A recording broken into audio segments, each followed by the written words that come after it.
Yo, yo, yo, yo, yo, yo, yo, yo, yo, yo, yo, yo, yo, yo, yo, yo, yo, yo, yo, yo. Welcome back to Jason Gooner TV. It's your boy. Yes, it's me, Jason Gooner. We're back in the studio, people. I know it's time for the full World Cup qualifying squad breakdown show. Yes, people, we're gonna look at the team, break it all down. As you can see in the title, we're gonna play the McLaren press conference that revealed the squad. Some good questions asked. We want to listen to the questions and answers, give our thoughts on all of that. Also, we're going to talk about squad balance, people. Squad balance. On this program, if you ever watch me talk about football, you'll hear the word balance come up a lot. I strongly believe in that. You need to be strong in the most areas possible so you have a good balance in the team. So we're going to really scrutinize the squad and make sure that we have achieved that balance I think we need to have in the squad. And also, every time a squad is picked, people, it is commonplace in football. You're going to think about the players who didn't make the cut as well as those who did.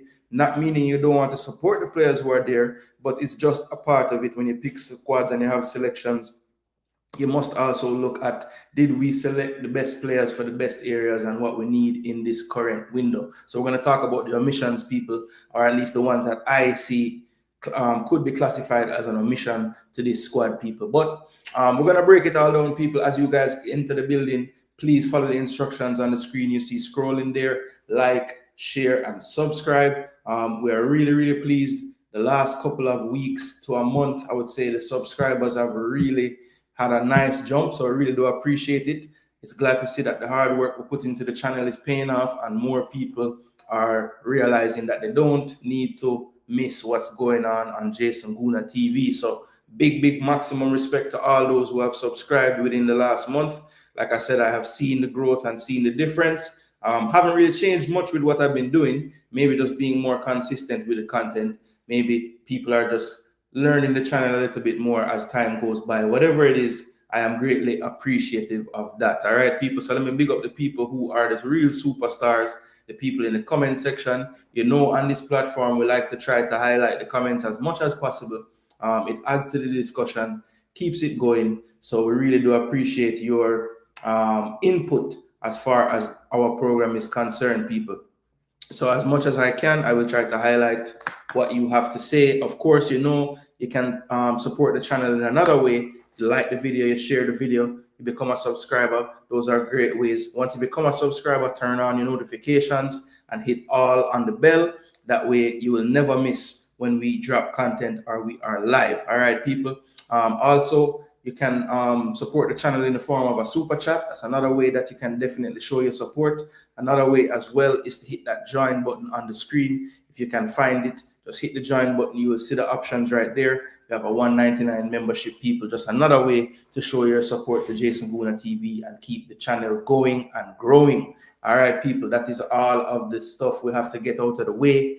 Let's get right into the content, people. But let me bless up the people in the building from early. Jagarns, big up yourself, every time. Blessings. Yeah, man, I'm going to bless up everyone as well. Joseph Brown, one warlord, one ground god. Next level, yes. Big boss, Joseph Brown in the building. Sylvester Whittingham, blessings, my brother. Thank you for tuning in. Always here and present. Swamptivity. Yeah, man, careful for the crocodile, them and the gator, them. The swamp. Up, Gooner. Blessings in the morning. Yeah, man. Not doing a late night show tonight. We're doing a daytime show. We have some time, people, and there's so much things going on in the space. Last night I want to big up all those who tuned into the Reggae Girls versus USA match. It did not turn out the way we wanted it, people, but the support was definitely there. You guys tuned in. We discussed the game. We tried to keep our cool. It was difficult because it was very hard to see a team just struggling to keep up with the other team. But have to give USA their credit. That lady Emma Hayes, top coach, top coach. I really want to see Emma Hayes USA play Spain. That's the game I want to see. Bless up Jagarns, walk on. Yeah, man, we're there. Rob Smith, up. The mad people will be here today. Okay, Rob Smith. It's funny, because madness is definitely something that only the people looking on can attribute to you. So, one might call one mad, But then on the flip side, you know, they might say that you yourself are mad. So depends on perspective, you know, Rob. Big up, big up, big up, big up. Bless up El Meeks. What go on? We're there, you know, Meeks. Up, young cryptic, up. Say Rob Smith, standard. Yo. You know the thing go already. The catchphrase. Yeah, man. Big up yourself, BM. Up, Alex. What go on? Yeah, man, we're there, you know. Class in session, you know. Class is in session. All right, people. So, as you know, I roll in the building, we're just going to not waste any time. We want the conversation to get to the end today. We don't want to leave anything left for another show. We want to just discuss and break down the squad in full today. So I think the best way to do this, people, I'm going to actually play, courtesy of JFF Live, the press conference from yesterday. And I'm just going to play it. We'll, of course, stop it and get some reference points over the time. But we're going to go ahead and play it. Kingston Made Productions, Garrio's company, prominently displayed there. I think that's just him in the building as well. I think he was on the Zoom call, if I'm not mistaken. So yeah, Rob said, I get that, but sometimes mad. yeah, that's a true still. All right, let me show this. All right, so many of you that are true Reggae Boyz fans, I'm sure you would have seen this, but I just like to play it and pause, discuss for context in things. I think it helps to get the conversation going. Of course, right at the beginning of the press conference, they're going to reveal the squad. So if you guys have any thoughts about the squad, just as soon as you see it, put them in the comment section. I will address. But we're going to just press pause, play, try to get through the press conference, and then we'll kind of do a deep dive into the squad and make sure that we are, you know, thinking about all the selections and how it's going to look when we face BVI and Guatemala. All right, people. So that's how the show going to run. Hopefully you guys enjoy it. I believe you will. If you love football, you will. So yeah. Rob Smith, I agree with you that the questions asked on Sportsmax overall were better and the conversation was better. That is for sure. But I don't believe Sportsmax takes very kindly to playing stuff. You know, I know that JFF Live pretty much, you know, it's a different situation, put it that way. So I don't think that they're going to have any bad feelings about me playing this clip, whereas I don't believe that Sportsmax would feel the same. So big up to Sportsmax, though. Actually, just watched that interview before I turned on the stream. So people kept sending me messages about it, saying I needed to watch it. So I finally watched it, and it was very good. It was very good, I must say. Big up to the Sportsmax host in the building with him that asked the questions, Lance, and I think is his name Ricardo. I think his name is Ricardo. And I know Donald was there as well. Didn't really ask many questions, Donald, but he was there. So this is the press conference from yesterday, people. You know, let's just go through it real quick. And if we have any thoughts on it, we will discuss. I'm sure there'll be plenty of opportunities to pause and try to discuss things. So here is the sir. Oh, wait. I don't think you guys are getting audio. Hold on there. Let's do this one more time.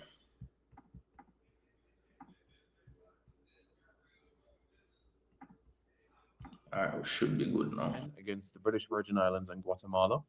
We're joined with the head coach of the Reggae Boyz, Coach Steve McLaren. We'll be putting the squad on the screen momentarily, and then Coach McLaren will also be giving his remarks, a recap of London recently, and also a look ahead to the summer that we have on the horizon as well. So, Coach McLaren, good morning to you, sir. Hope you're doing well. And let me just put the squad on the screen so that all can see.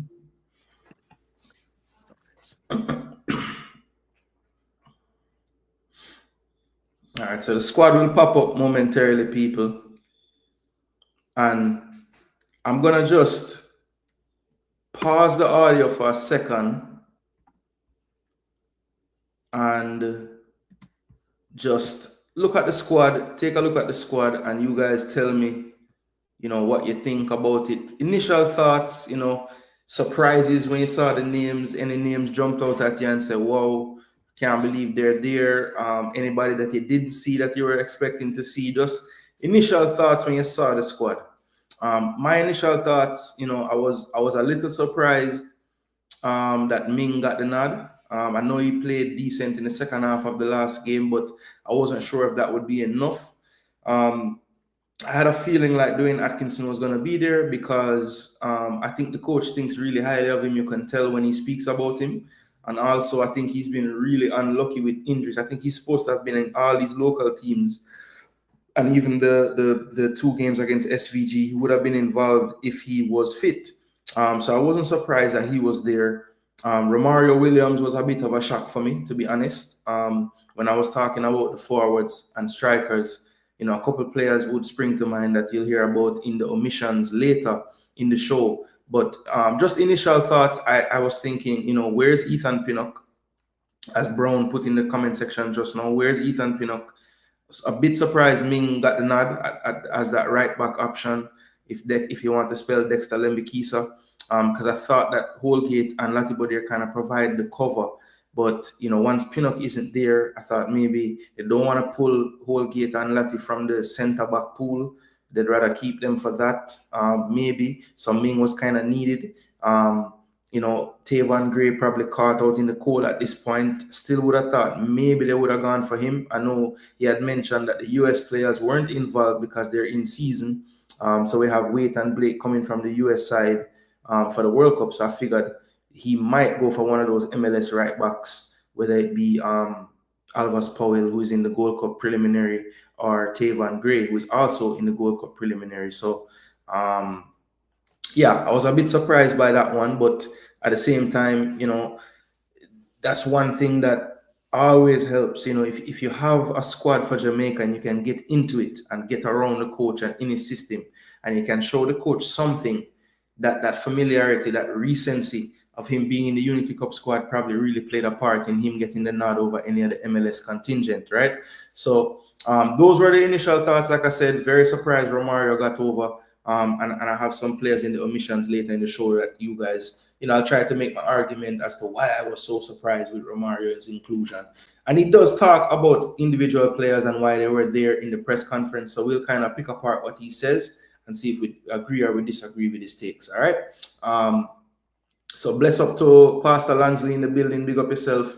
Brown asks, where is Pinnock? Yes, we're going to hear about that in the press conference. So stay tuned, Brown. You will hear what the coach has to say on Pinnock. DJ Omission and Low Inclusion jumped out first, says I had one. Okay, interesting. So Damian Low being included and DJ not included jumped out to her. All right, big up yourself. I had one. Thanks last night for tuning into the live watch along, always supporting the Reggae girls in particular. And very, very knowledgeable about the team as well. So we love fans with a lot of knowledge and a lot of time to do the research needed to really keep track of these players. I think Ming is there because of the lack of option. Williams was a shocker for real. I think he wants to take a good look at Busy. Okay. All right. So that's Rob's initial thoughts to it. Why Campbell get called up and why would you talk about Tavon Gray? Are you crazy? Yeah, gangs talking. I know that Tavon Gray is definitely not the fan favorite for the team. And I can't be biased or hypocritical. I have also had my issues with his performances for Jamaica. I just wonder that maybe the style of play that he utilizes would better suit McLaren than the previous coach, Hal Grimson. I don't know. That's a part of why I think Gray could have been considered again. But, he really has not put up his hands, I would say, to warrant a place for sure. But I just feel like, that position is a position where I don't really think that option behind Dexter is nailed down, especially if you don't consider Holgate and Latibodier viable options at right back, which I don't think he does, which he's going to talk about these things as well. So maybe I'm saying a bit too much before we play the press conference. Bless up, J. Ross Wagwan. No, what's to what after to forget the forward. Yeah. Bless up, Max City Wagwan. Yeah, man, make them know if hit up the like button, man, every time.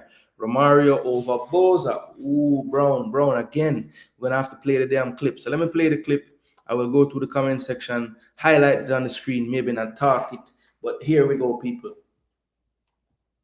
Okay, good morning, ladies, gentlemen. Thumbs up if the volume is good. As we enter a new camp, a new phase, World Cup qualifiers. The squad is, as you see it, the additions from the Unity Cup are obviously Andre Blake, Jamali Waits, Latiba Dier, Damien Lowe, Mari Gray, Leon Bailey, Romario Williams, and Tyrese Campbell, who we've just taken from Charlton, done all the paperwork, and he's received his passport this week, so he joins us as well. We want to build on the Unity Cup. It was a great experience. The players did very, very well. And I think we made, in the way we want to play, big strides forward. I think scoring 5 goals in 2 games was a big plus, using the speed we have in the team. But the team was very well organised. Disappointing was obviously 4 goals in 2 games. But I got to say, from the beginning of the week to the end, the players were exemplary in their work. We started with 17, ended with 23, and they came in, created a great spirit, and I think you saw that in the games. And we want to carry that on to the World Cup qualifiers, and the obvious goals for this are to continue our way of playing and to get better at that. The key is to win the 2 games without a doubt, and then gain momentum going towards the Gold Cup later on in the month. Thank you. All right, thank you very much, Coach. Much appreciated there. So, folks, what we're going to do now is open the floor for questions from members of the media. Please raise your hand, and once you're indicated, then you will be able to have your question posed to Coach McClaren. Okay, great to see the hands raised. Give us a moment, please.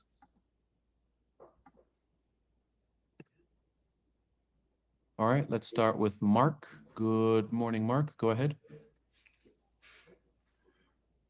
Good morning. Thank you, Simon.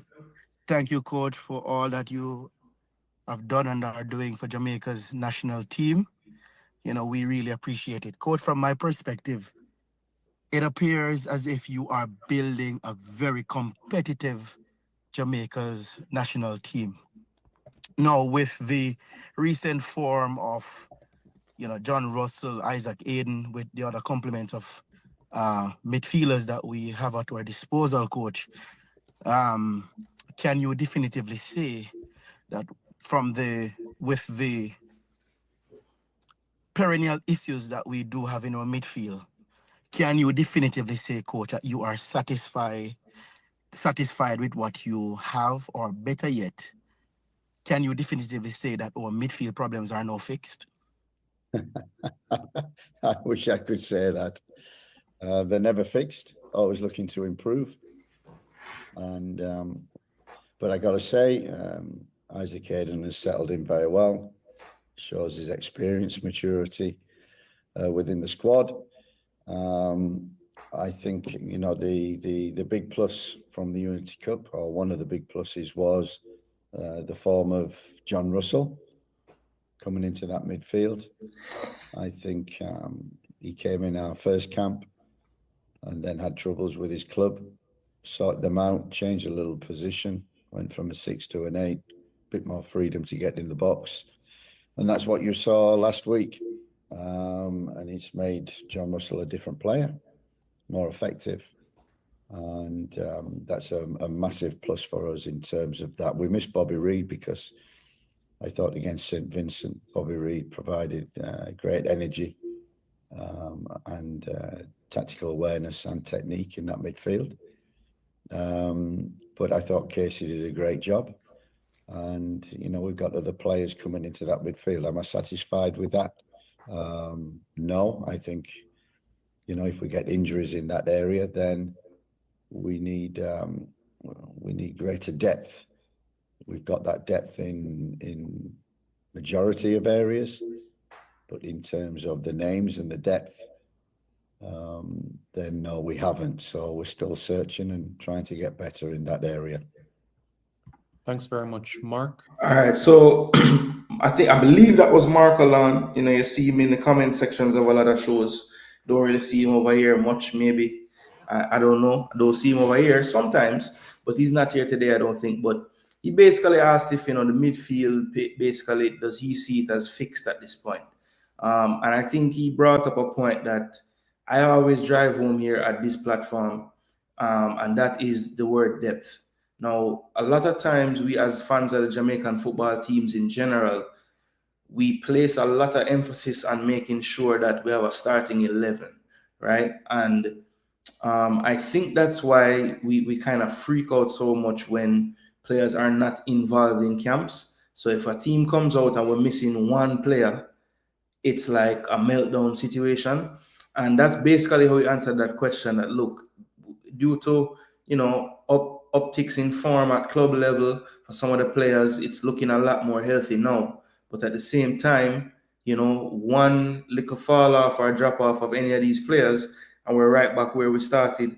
So he's saying we still need to keep the recruitment up, keep looking, searching for solutions, because we want to have the requisite depth in these areas.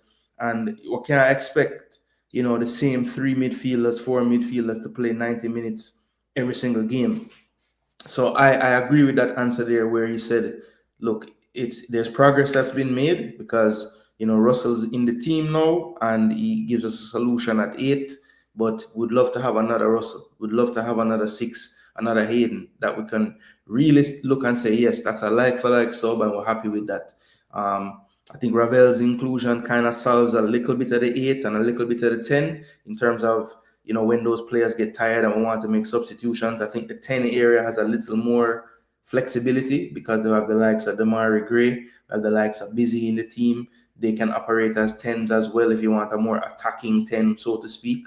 But that 8 area and definitely that 6 area, to me, is a little bit light. So we'll talk about that in the squad balance section as well. Let me press play and continue to the next question. Let's hear from Bryce. Good morning, Bryce. Go ahead. Good morning. Can you hear me? Yes, go ahead. Okay. So Coach, one of the things I noticed after the Unity Cup, you had spoken about the work ethic and that momentum that you had seen from the players. With you now bringing in a lot of the key names into the squad for the World Cup qualifiers, how do you build on that momentum to ensure that not only are the players from the Unity Cup bringing over that performance, but also the incoming players can gel well with those players as well in the squad? Bryce, that's a great question, and that's what we'll be working on this week, especially because I think we found a few little gems last week, a different kind of way of playing. They're still creating our build-up, still wanting to do that. But in terms of maybe pressing higher and dropping to a mid-block, I think we worked on that a lot. And we want to use the speed and make sure players are hungry to basically run behind defenders and also to run into the box, where if we do deliver crosses, we've got bodies in there.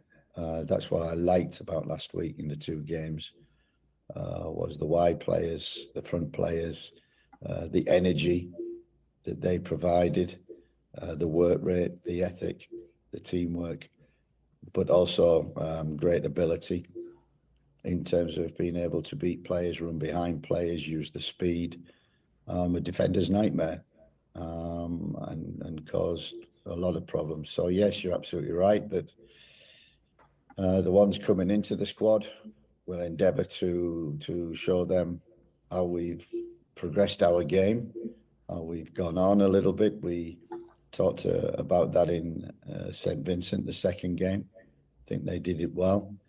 And we've got to build on that this week, going into these 2 games and momentum for the Gold Cup. Thanks very much, Bryce. Mr. Taylor, good morning. Go ahead. All right. All right. Can you hear me, Simon? Yes, go ahead. Okay. Good afternoon, Simon. Good afternoon, Coach. I want to say, Coach, congratulations. And from a fan perspective, I think the Unity Cup has really rallied the fans in the diaspora, and everybody was proud of the team, and we were proud of the performance from the first game. I don't think the finals really mattered to us. We saw what you were trying to do, and we think some great things happened there. Now to the football, Coach. We get down to the business end of stuff. World Cup qualification. We saw the positives in the Unity Cup, but we saw the same thing popping up again. That right back position. Some would say that Dexter Lambekisa had his last best game against Panama, has been going on loan at his club, hasn't been really playing that very competitive football, and we see him a bit off the pace sometimes. We have a player in Joel Latibodier who played the right back position at Swansea, played a little bit at Coventry, Mason Holgate as well at Everton. Have you ever considered, Coach, maybe freeing up one of those center back spots to maybe give one of those experienced guys a run to basically make that position more competitive, Coach? You're absolutely right. We always need strength in depth. Dexter has been there. I like Dexter. I like his energy. And within our teamwork and our team frame, it's important that we have one fullback going forward. And he's been that forward-thinking right back who's got the license to overlap. That's his strength.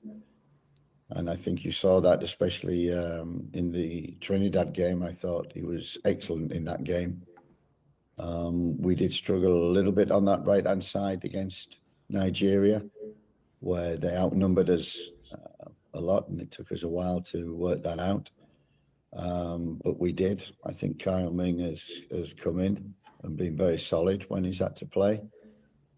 That's an option, but you're absolutely right. We've got Latti, who has played there occasionally, and Mason Holgate for Everton, which was many years ago. It's a specialist position. You see him slide that in there with the Mason Holgate one? Him say, yeah, he's played there for Everton many years ago. So I don't think he, in his brain, that kind of tell you, like, I don't know if Mason is an option over there. I think Latti was a bit more convincing, like he might actually do something like that. Because we saw Latti play left back against SVG, so we know that he sees him as a potential fullback. I think the Mason one, though, I think based on his answer, he don't see Mason moving out to the center. So we're searching for depth within that right back area. But I do like Dexter, and I think, okay, you can't be good at all aspects. And in our system and the way we play, he has to be good going forward, which generally he has been. And we continue with that. And we continue also to look at recruitments on the island and in Europe to give us that competition for that place. Thanks, JT. Let's go to Manchester now. Jordan. Afternoon, Jordan. How are you? Good afternoon. Good afternoon, Coach. Good afternoon. Yo, anybody else notice that Simon basically changed his accent based on who him going to ask? Because the man slide in a little British accent through Jordan asked this question now. So it's hilarious how him just do that. Like, I don't even think he does it consciously. It just happens, you know. It's kind of, I noticed that though. He changes how he's talking based on who he's talking to. And Simon, Jordan James from Backpage Football. In the Unity Cup, Jamaica were very clinical and we took our chances very well. Has this specifically been a focus, and how can we maintain this moving forward? You're absolutely right. It was a focus. We got speed in the wide areas, and we've created that speed down the middle with a 9. I think, you know, Warner Brown coming into the team against St. Vincent. It showed us what we needed in that position. Burrell came in and had great energy and did the job what we wanted. Within the squad, we also have Mario Williams coming in, who is a little different than Warner and Rahman in the terms that he's more of a target. Listen, Might need his aerial height as well. Danger on crosses against the BVI. So I like the balance of the front players. But you're absolutely right. We worked a lot on using the speed of the front three, transitioning very quick. But the key is how many bodies you get into the box. And I think that's why we scored 5 goals. We were constantly, when we broke and put balls into the box, we constantly had a minimum of 3 players within there. And that's what we said. Yeah, to score goals, you need bodies in the box. And we certainly got a lot more. So we need to build on that and make sure we never lose that and get better. Cheers, Jordan. Mr. Blake, good morning to you, sir. Go ahead. Good morning, Simon. Good morning, coach. Good morning to the panel. Mike. It's like there's some leverage, some leeway, coach, privately, but I want to do this publicly. I want to congratulate you, your technical staff, the support staff, fans in England, everyone associated with the team and the performance at the Unity Cup. It was certainly one of the proudest moments as a Jamaican fan. From a result basis, from a performance basis, from the love that we saw on the field and the unity amongst the players that you seem to have garnered, and the team spirit that you seem to have worked on bringing. Congratulations to you and everyone involved. Congratulations to Simon. Excellent press conferences at the Unity Cup. So I have a question, coach. all right. He has a question, people. Yes. For the AB, but I just Simon puts up the fan picture. Gave us goosebumps. I think that's what I told you privately, but certainly gave us answer this here in Jamaica. But the question, coach, I don't know if you provided explanation before, but I certainly like to ask about part A. Malik Mudison came on in the second game. I noticed that he didn't make this World Cup squad. What it is that you saw from his cameo performance that was missing, that didn't make him make this cut? And if you can speak to omission of Shamar Nicholson, who has been a regular in the team over a long time. And C would be the missing of Bobby Reid and Ethan Pinnock. Can you shed any light on that? And are you concerned about the senior players missing? Thank you, coach. Thank you. Thank you very much for the introduction, and thank you very much for the, what was that, 10 questions within there? Just 3. I'll do to you what you did to Nigeria. Listen, yeah, it was Pinnock is not in this squad for personal reasons. Bobby Reid is injured at the present moment, having a scan in a couple of days, hopefully ups his training, wants to be involved in the Gold Cup. So we're leaving a space there for him for that. In terms of Mothersill, we've been watching him quite a while at Peterborough. We like him. He's very talented, very direct, which is what we're looking for. And he can play left side, 9, 10. So we like what in fact, he was going on holiday on the Thursday, and really he got all his papers through and his passport, and he wasn't available when I named the squad, but all of a sudden was available. So we just invited him in to train. And then we could put him on the bench because we had room. So really we just put him on the bench just for experience to train with us, be around us, sit on the bench. So it was a big plus that he actually got minutes and came on, and we trusted him to do that. So he was a big plus. Hasn't made this squad, but for the Gold Cup, I think we can name 26 players. So he's one of them on the list of standbys. We'd have no hesitation in bringing him back in. Tyrese Campbell we followed, and we've wanted him in this squad, so he more or less can take his place. So we've got competition in them areas, and good competition. In terms of Shamar, when I got this job, I thought Shamar, I love Shamar. We had Antonio and Shamar, and we had two good number 9s. We lost Antonio, and Shamar had an opportunity to play. And we've been following Shamar when he was in Russia.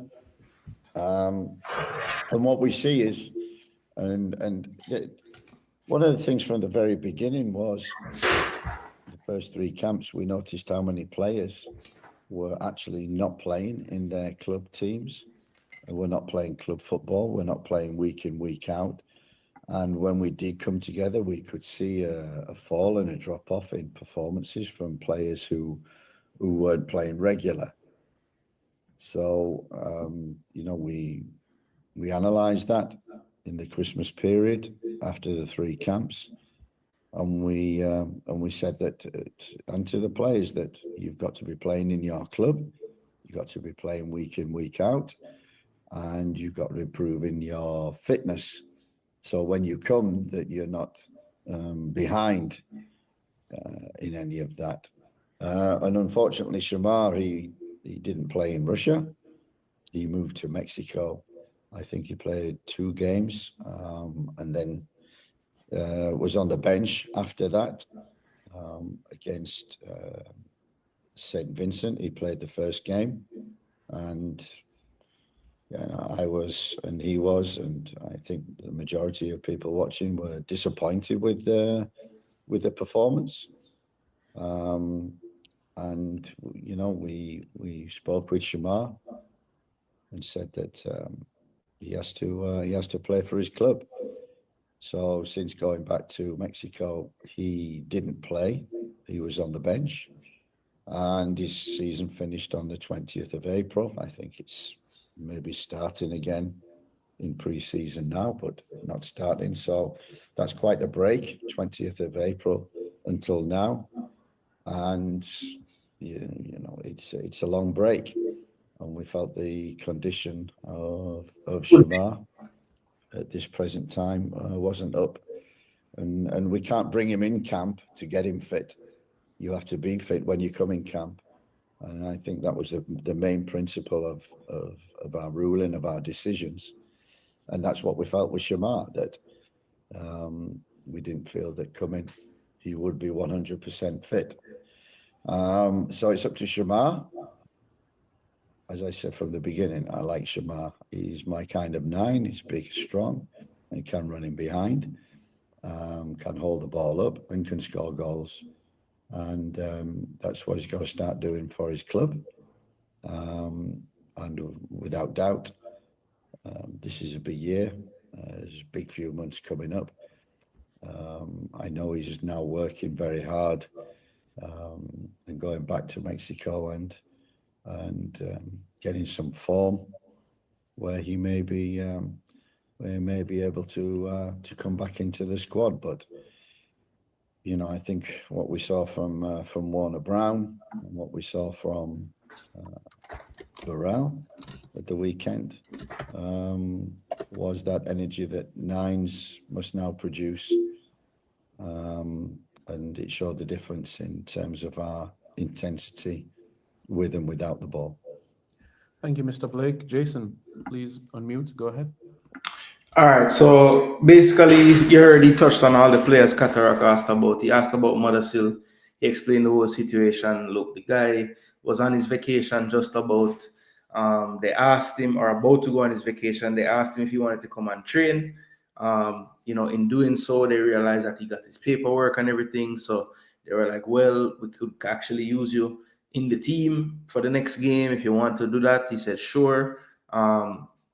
Enjoyed training enough to want to stay a part of the team. So he was on the bench, was eventually used in the game as well, came on, didn't take a penalty kick, but was on the field for about, I think it was 30 minutes. I think he came on like the 68th minute or something like that. So,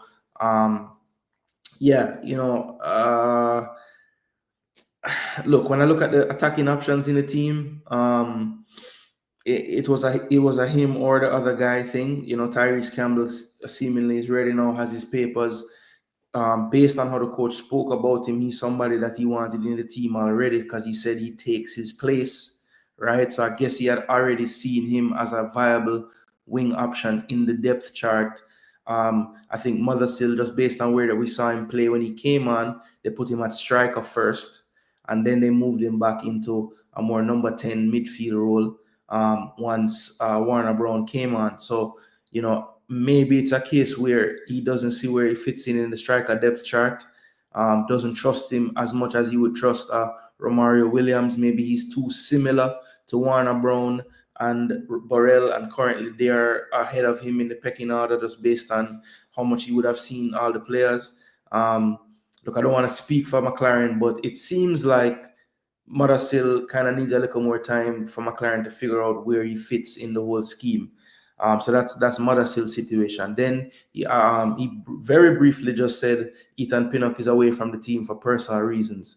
Look, big up to JD, iMaxi Football. I was on his program this morning, and somebody called in, had a thought on what they feel about Pinnock, and basically it's like, look, they're done with Pinnock. They don't want to see him come back. It's too many times now, personal reasons. Look, it's a tough one for me because I am somebody that thinks that the team should be put before everything. Now, I know family is more important. So, I had no issues with, the complications of childbirth. I had no issues with that. I think other times it's been where people are upset is he'll turn down the call up, right? And we'll see him play the next game for Brentford. When a lot of times behind the scenes, the club could have asked like, hey, we know you could go and play, but honestly, we don't think you're going to hold up with the travel and the play to come back and play for us. So, consider taking the rest on your ankle or whatever is bothering you, right? So there's a lot of factors you have to think about, but at the end of the day, I can't force other people to take into account what I would take into account, because there are going to be fans that are just emotional by nature, and they don't want to hear no telling about they don't even care. Literally, the person that called into the program and said they're done, they didn't care. It didn't matter to them that the host said, hey, I'm going to do some research because I have a way to get in touch with the player, and I will bring back, if I can't say it explicitly because that's their wish, I won't, but I'll at least know, okay, it was a reason that everybody would understand and blah, blah, blah, or not. He said he doesn't care. He don't care what the reason is, right? So I don't think you can really work with somebody like that in terms of what they're going to think. They're going to think what they want to think, right? So it's gonna be tough to convince, and it ain't not a matter of convince, but for them to hear reasoning as it goes on to these topics. It's just gonna be a Madonna or them committed or whatever. There's no middle ground, and you can't change certain people's mind with that. That's just how it's gonna be. For me personally, if I was to say that it hasn't been a frequent occurrence with Pinnock, I'd be lying, right? Because a lot of windows, people reach out to me and say, where's Pinnock? Where's Pinnock? Where's Pinnock? Where's Pinnock? People that maybe are fans of the team, but not as in tune with everything, like myself or others in the chat who really, really just to try to find out everything. And a lot of times, people like that are the ones that would mainly just look at it as if he's not really wanting to come, because they don't do the extra research, or they don't really care to know the actual reason. They just know that he's not here to help, right? So people are going to take it that way, and there's nothing you can really do about it. For me, though, I will always stay by this. If the players have already come to represent us at any time. Every time they have done that, it was some form of sacrifice on their part to come. That's the way I see it. That's the way I will always see it. So to me, if you have represented and worn this jersey, traveled to come and play, I will not ever think that you're not coming because you don't want to come. Like it's just you just not wanting to come. I just don't buy that. I don't buy that. I'm sorry. Because if that was the case, they wouldn't have ever come in the first place. And I don't know how people don't get that. But anyway, I'm not going to dwell too long on that. That's my thoughts on it.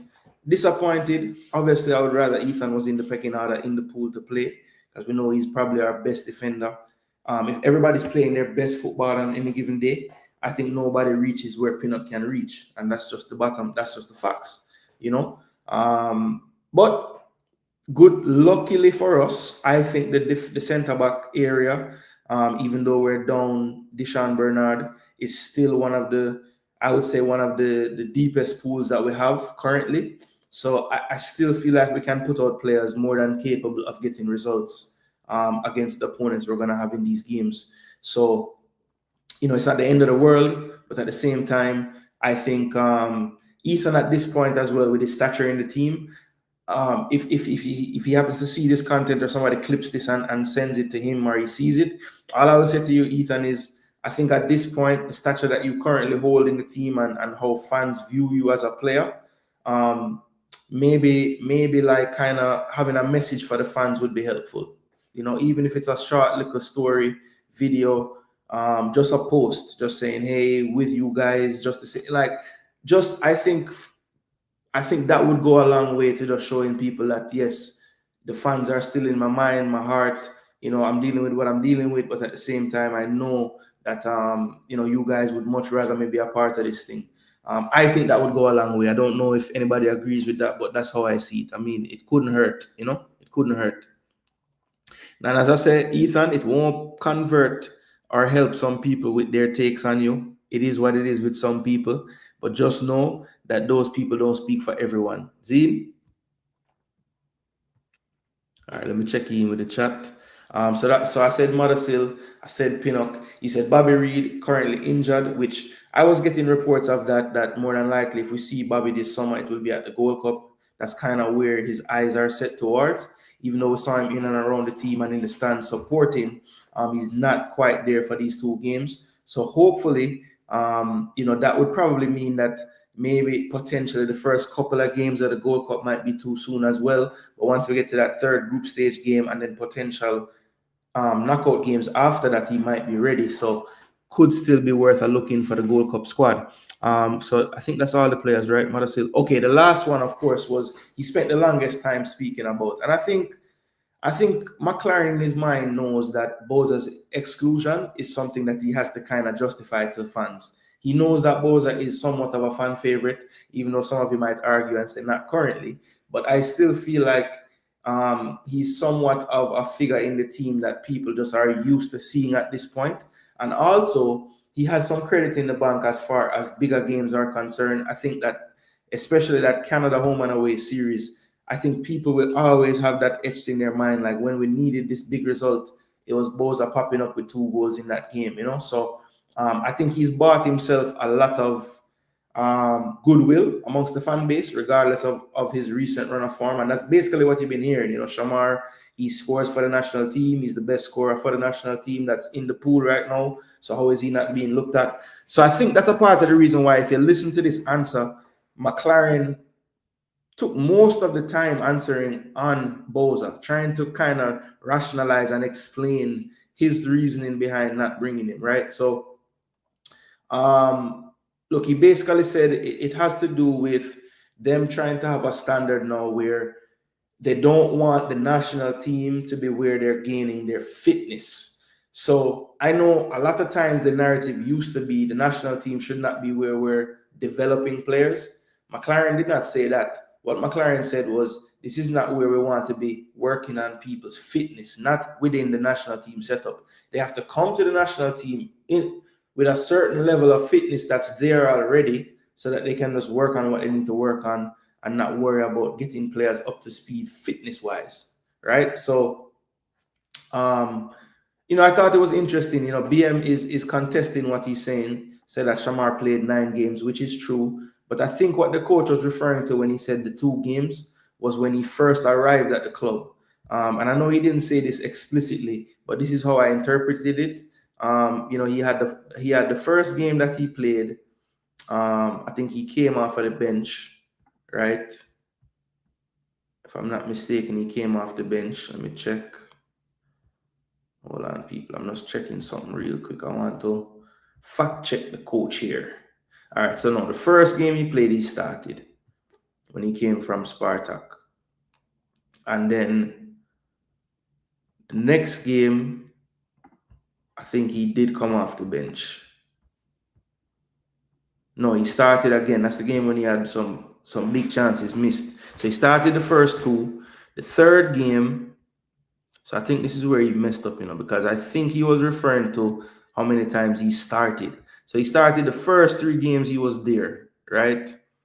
And then the next game after that is probably his most prolific game. So he started basically the first 4 games that he got there, right? And that 4th game that he started was the game where he had a goal and 2 assists, right? Then after that now, I think he started 1 more game, got an assist. Then the 5th game is when he started to come off of the bench. Zuniga started to play up front, right? And the 6th game, this is the game right before the Gold Cup window when he came to play. He was on the bench again, and he actually came on and got another assist in that game. Now, it wasn't until he came to play for Jamaica in those 2 games. Played the first game, was lackluster. Didn't play in the second game at all. Then he went back to Mexico, and that's when things took a turn for the worse for him. So his start wasn't terrible. He had 4 games in a row starting. Then he started to come off the bench for the last 3 out of the 7. And then he did play 9 games. But the problem is, BM, in those last 5 games after that St. Vincent window, he had 3 times when he didn't come off the bench at all. And he came off the bench in the other 2.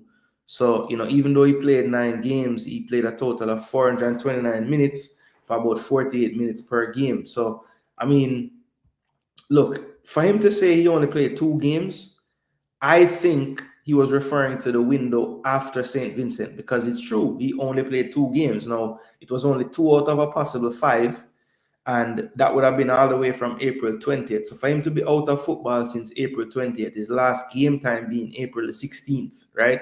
And that's in a stretch of games where they played 5 matches from March 29 to April 20. And he only made 2 appearances in the 5.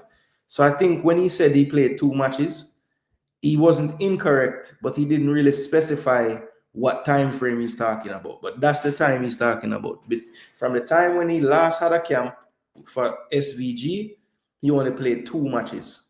That's what he was saying. So I don't think anybody really told him to say the 2. He's just looking at the last 5 games he had a chance to play and saying he only picked 2. He only played 2. We know why Ravel got selected. The coach was pressured by YouTubers to pick Ravel. He wasn't in the 60-man squad because the coach didn't think he deserved to be in the team. Stop the capping.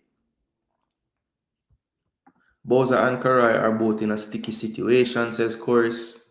Nunes says true. Finally, some proper analysis after that craziness of Oral Tracy. Yeah, I heard the explosion was exploding today. Chorus, yes, bro. If he's not playing out of his skin and scoring goals, Boza won't get selected. So Max City said it's just him, it's a farm thing. His availability is an issue, and if anyone say anything, there is bias and making excuses. His availability is an issue. I believe that's to the Pinnock conversation, Rob. I'm pretty sure, yeah. USA want to kill Pulisic and questions his commitment, LOL. True. I'm not surprised he decided not to play the Gold Cup, though,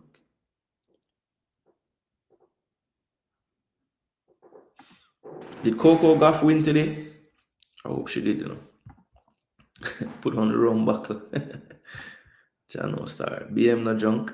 That person know to be super emotional for a grown man. Yeah. I won't bother highlight anything, people that were watching the program know what's going on. Madness and Pinnock. I just don't like the fact that they always use personal issues, give us more info. Yeah. Like I said, I mean, I'm not saying Pinnock needs to write a tell-all book about all the things, but I just feel like a gesture for the fans, like not an explanation, but just let us know that we're in your thoughts as a team and all these things. Like, I just think it would go a long way. Sometimes the PR of the players could be better, I think, you know. Put down one accusing of drunk, one accusing that them high. My gosh, Gooner, the timing when him always do it. Anytime it's important, him have personal issues. Him do it 3 times now. So yeah, one time was the Gold Cup. The last time, he played in the Copa America, didn't play the Gold Cup. Then I think he had an issue as well in the last World Cup window with Dominica and Damrep. But I can't remember what that particular one was. I know the Gold Cup was complications with the wife birth, which I don't know how a man could have say anything to that. That's just how life goes sometimes. But yeah, it's as I said, Jay Basco, I'm not gonna bash people that have an issue, right? But it's just the people. It's just like if you have a feeling like, boy, no reason where the man could have make sense. That's when I have an issue with, because I mean, stuff happens, you know, stuff happens. He's competing with Burrell Brown and TC. Ooh, Tyrese Campbell. Oh, Boyz, okay. No, wouldn't it be Brown and Romario Williams, though? Not necessarily Tyrese Campbell. The man had some callers this morning, bro. Jesus. And have the heart to say Danny Dredd should have gotten nonsense meter when he was the only one making sense. Yeah, man, Danny Dredd is a typically balanced, level-headed person, you know. And I respect Danny Dredd takes most of the time. Okay, I must say.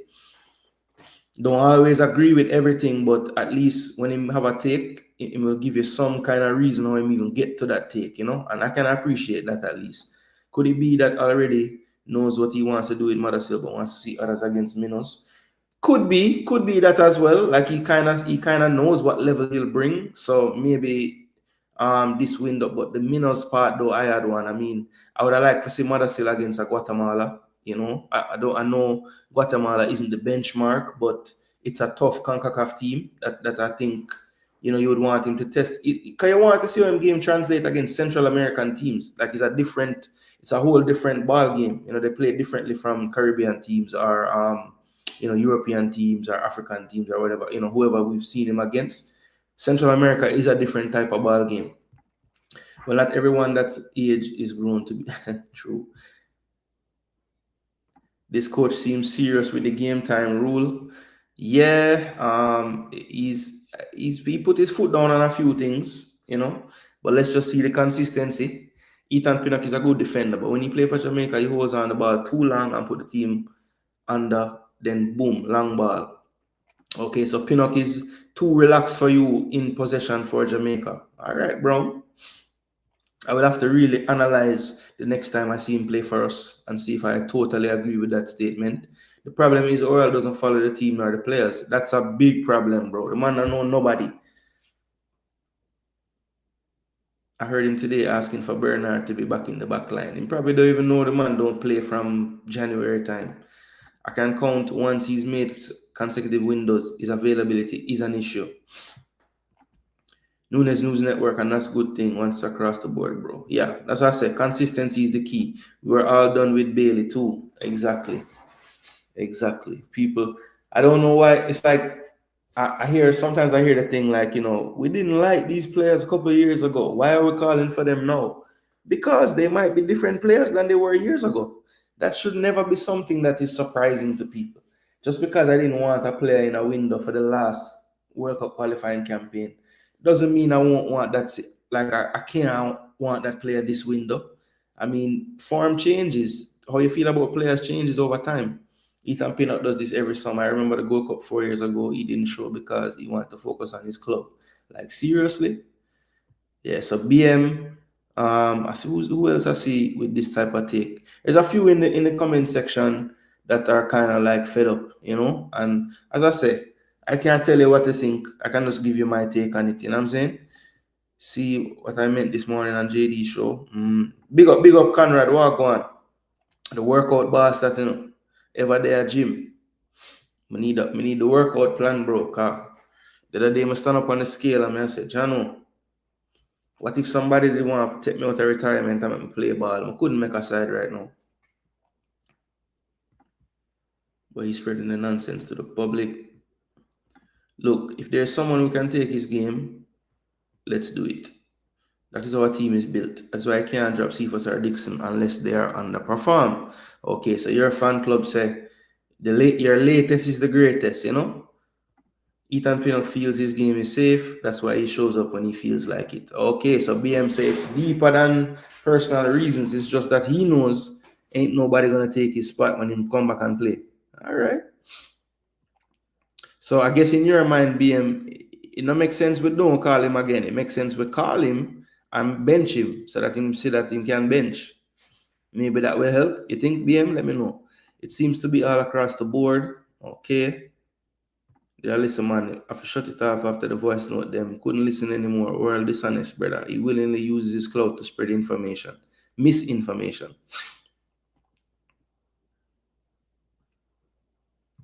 He's not our best defender because he's rarely available. I don't have a commitment meter or else I would reach. His availability is an issue. Okay, so Rob said we can't just look at, you know, status in the game. We have to look at like how often do you actually play for us when you're evaluating like the best defenders for us. Okay, so Rob saying you can't eliminate how much times he's not in the team when you evaluate who is our best defenders. Okay, fair. So at least like Rob is giving a reason to his take, you know, whether they disagree or not. I like that better than forget the player there. You know, I give a reason there. So the senior player will always their place is secure. The bench players need to step up. That's it. Okay, you're a fan club. All right. After my voice note, him tell me if I call the show. I now waste my time. I say, I run from him give you nonsense meter when no make no sense. The callers need a nonsense meter for him. Maybe Pinnock just doesn't travel well. Maybe another family thing, family about everything. That's just life. Maybe he's just gonna have to make a choice to bow out at some point. Yeah. If it's a case where it's just so strenuous for him, then yeah, cause we don't want him to forward and him heart and him head not there, him thinking about other things. So yeah, I mean, I don't know if it's that drastic or whatever, but yeah, if that's the case, then yeah, I wouldn't be so against that either.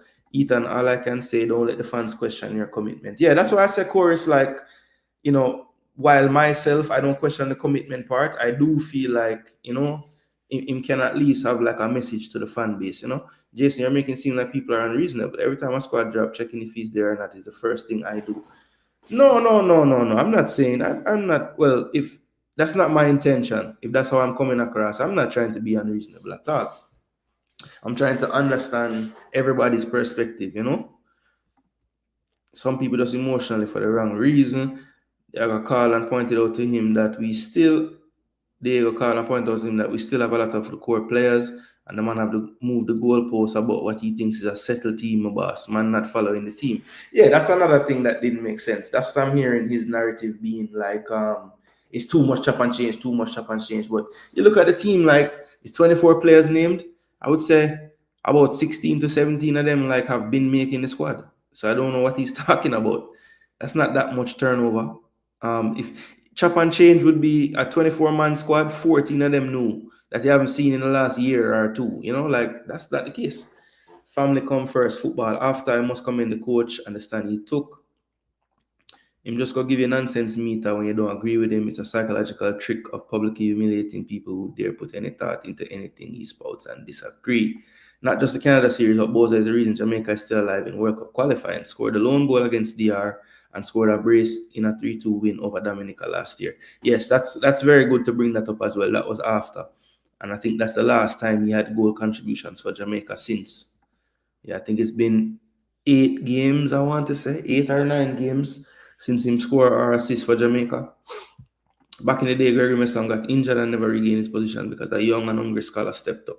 So this should apply all across the board, no exception. But you're a fan club. That's what people are seeing right now. I mean, I think Richard King is the main benefactor of Pinnock not being around, to be honest. And you know, we can't say that he has been horrible. You know, I think some of his performances have been inflated a bit by the fans, which is fine because we're excited and it's a new player that is stepping up, showing that he does belong at least in the squad. And I just want him to keep improving, keep his head down, keep improving, and make it to where we don't miss players when they can't turn up. You know, that would be the best option. Like you said, you know, Messam had his fan favorites, even over Baby. I was around then. Like people were wanting Messam back in the team when he was fit again. But the coach stood by his guns, and to be fair to Bibi, he never really put a foot around to be replaced. It makes sense because you go play then pop down and man run past you when you're not fit. Yep. There's a level of sacrifice all international players around the world have to make. If you're not willing to do that, you're not an international player. Americans are beating Pulisic right now for skipping the Gold Cup. Jamaican fans are not allowed to question Pinnock. Yeah, no, that's where I will agree, Rob. I don't think that we can be like, yo, you can't question the man. I don't think that's right either, because he or no other player is above, like, you know, the fans getting a reason as to why you're not showing up. You know what I'm saying? That's just natural practice. I mean, wouldn't you want to be transparent about things like that? As long as it's not something that puts your family in jeopardy in any way. When you give up your spot once, it should be held to get it back. That's when you know the team has arrived. Yeah, fighting for the places. The coach that bought him got fired. Yep, I know. Osorio was gone after those first 5 starts, basically, or 4 starts, whatever it was. Hope we can get the job done. She did win, came back and won. All right, good. Coco, my girl, you know, man. But I'll actually like Keys too, but I like Coco more. I only have one question. Has Bailey been playing regular and starting consistently as the coach wants? Ooh, so Stefan said, is it across the board, this whole thing with playing and playing time? Ooh, so I have a theory on this, right? I do think that McLaren, rightly or wrongly, has a strong bias to the Premier League. So if you are in the Premier League in any capacity, even in England, League One or Championship in any capacity, whether it's youth football, whether it's on the bench, I think the lower down in the league you go, there's a bigger emphasis on game time and what you're actually producing in that league. But I believe once you're at the EPL level and sometimes Championship level, that's good enough for him. And it's not so much about performance with the club. He's satisfied with you training at that club, I think. Question, Jason Gooner. If England calls a player up and that player just got promoted to the Premier League, do you think he will say, I have to focus on my club that just got promoted? No, I don't think so. I don't think so at all. So that was the situation. Because they got into the Premier League, he wanted to stay with his club because what? To go through preseason because they just reached the Premier League? That was the reason that was given? Because, boy, I don't know. I mean, you're saying that's the reason, you know, but I don't remember that being the reason. Because Brentford would have got promoted when, like, 22, 23? Was that the season? Or was it 21, 22? Yeah, so they got promoted 2021. 21, 22 was the first season. Yeah, so 2021 they got promoted. And that means they would have had like playoff games right up until the window. So let me see how close to the damn window it was. Cause I will work with anything, you know, I have to look on it. All right, so let me see. December. All right, so we're into May. So May 22. Oh no, that's too far. I need to go to last year. All right, so 2021. Okay, 4, 5, 5. So they played the games up until the 29th of May. They played games up until the 29th of May. And their first friendly was July the 17th.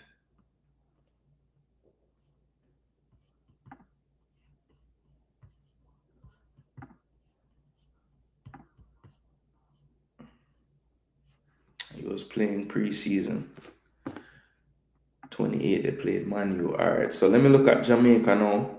So that's 2021 summer, people. That's the time when CC must be referring to, because that's when they just got promoted, right? So let me see what was going on them times in Jamaica now.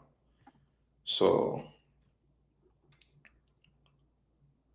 June, so they had friendlies starting in June. They were supposed to play Japan. That would have been about 6 days or 4 days after Brentford last game on the 29th of May. Then they went and played Serbia in that 1-1 game right before the Gold Cup.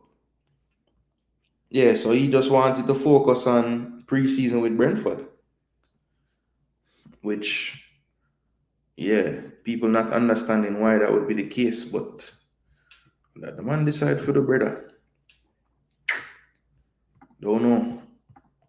I wouldn't take that decision, but that's what he did.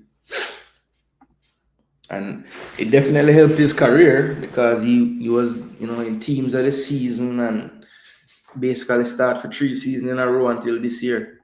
People who have family understand Pinnock's situation. Where say the girl in them not understand. Yeah, it was early this morning. I did forget some rest, but maybe I watched JD show too. Ravel was selected to make up the squad in the Unity Cup because players were out, and he took the opportunity and showed the seniority in the team and gel well with the team and young players. So Brown telling you how it worked. Okay, so I saw that she lost the first set in a tie break, so she ended up finding her game 6-4, 6-1. Damn. Cannot beat a man to take time off. The replacers need to step up. Look what happened at his club. Baller kick, big up yourself, 100. Yes, the best thing about the squad is the attackers, the subs will more are somewhat the same when they come on. Yeah, I don't think he'll have that worry about making changes in this squad. That's the good thing. In certain areas, I still feel like the midfield might still be like that a little bit. I don't agree with him on most, but we need to have cutoff point even for Greenwood saying next year March is a no. Okay, so you agree with this cutoff point business? Shoot, I don't know. I don't think you can make a hard fast rule. I think it's case by case. Just being honest. Yeah, Mothersill against certain. That's our opponent that we wouldn't know what he can do against. So I would want to see it. We don't know everything yet about Mothersill. So form, fitness, match ready. All right. So that is the criteria them. So I remember Sheridan asked the question early on, what is the criteria? So we're trying to get to that answer based on this press conference. It was personal reasons why people never want certain players. And once they hate an ex-player, they're willing to call for the player they hated. Personal reasons why people never want certain players. And once they hate an ex-player, they're willing to call for the player they hated. Okay, so it's who they hate the most, get the beating. Okay, I think I follow what they said here. I'm not so sold on Tyrese because I saw him losing the ball under pressure several times while playing at his clubs and knowing how CONCACAF you have to hold your ball. Okay, so this is actually an interesting take from Baller Kick. I haven't really heard many have any issues with Tyrese Campbell since we've seen him mentioned. And we need to be careful as well, Baller Kick, because the Tyrese Campbell with a S is actually the one that plays for Sheffield United. And Tyrese with a C is the one that is in the squad for this window. So I know which one you're talking, but I just want to point that out to you moving forward. It can get confusing if you don't put the right letter there. In our industry, there are languages or words that work. Stevie seems short in that department. Pinnock game is safe though, says Demo. Yeah, I think Demo, that's the part that hurt people though sometimes when you say Pinnock game safe. Regardless, I don't think people love to hear that. You have to do some kind of work out, walking after you eat. Yes. I know, Conrad. I'm just being indisciplined when it comes down to that, I must say. Clubs sustain these players' lives. We have to be reasonable. Jano, my daughter link me. I tell her something.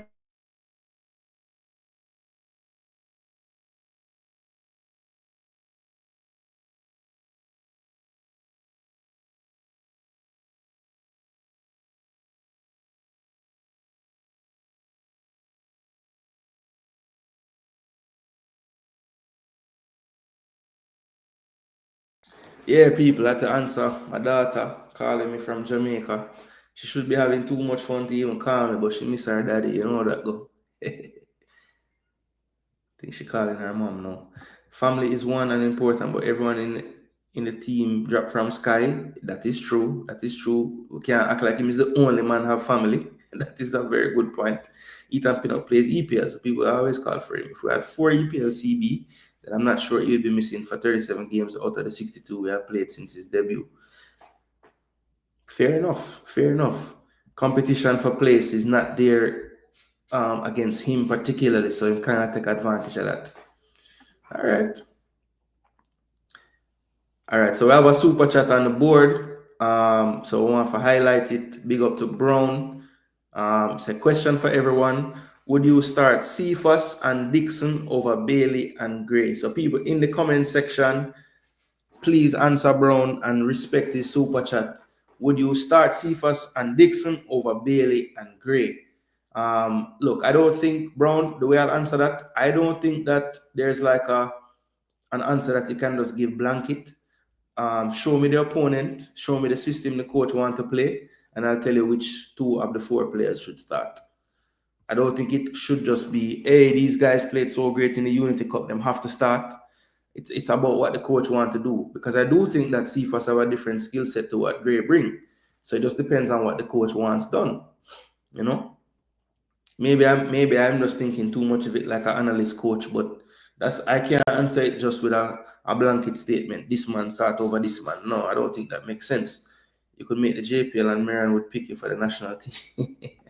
I've always said every player should fight for their game. No player should be a sure pick.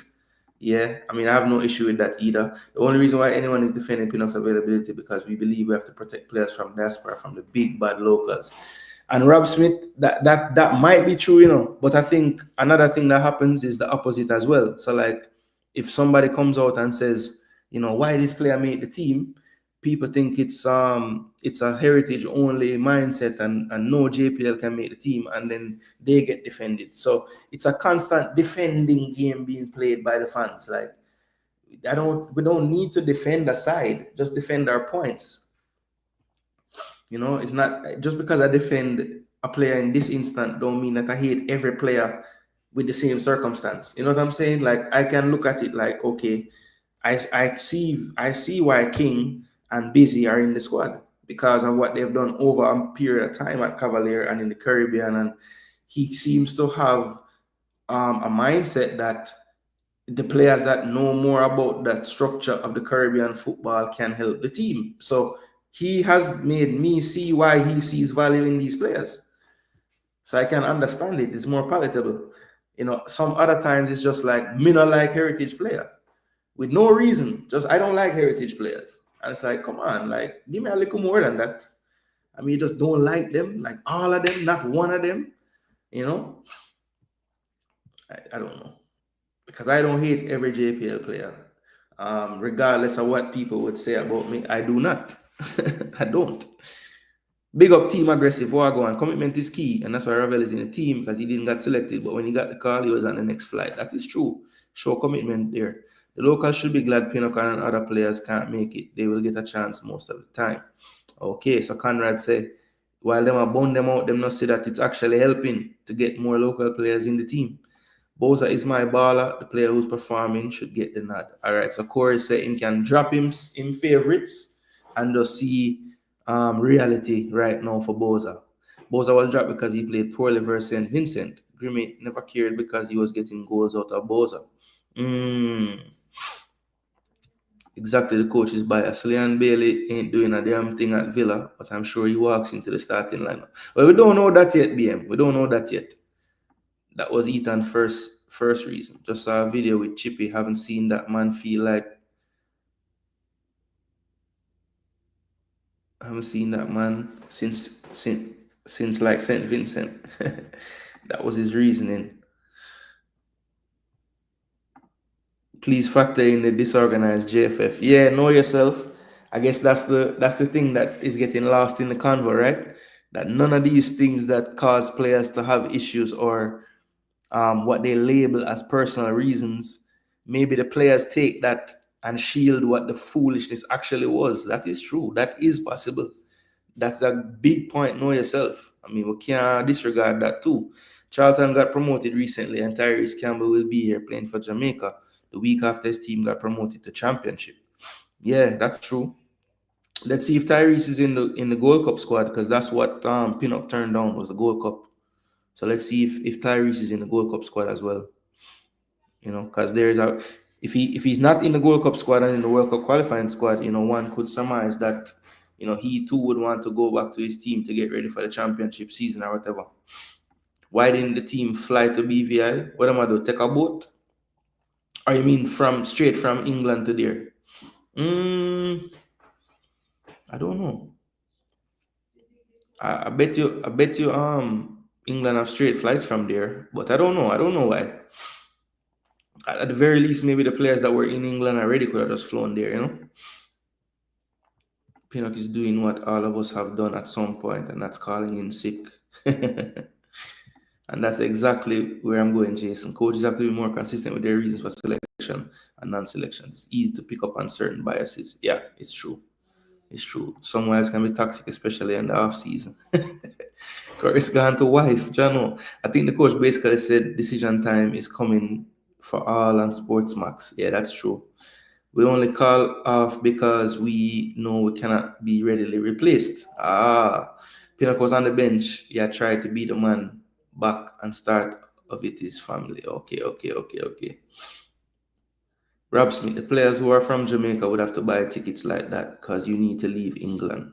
Okay. So they have to go back to Jamaica once they came. Most respectfully, I beg to differ. One criteria for sure, you have to be fit before camp call up. Yeah, I love that criteria for sure. That's something I don't think anybody would disagree with that. All I know, the Reggae Boys backline will be solid. Yeah, I think that even without Pinnock, it is solid enough. I agree there.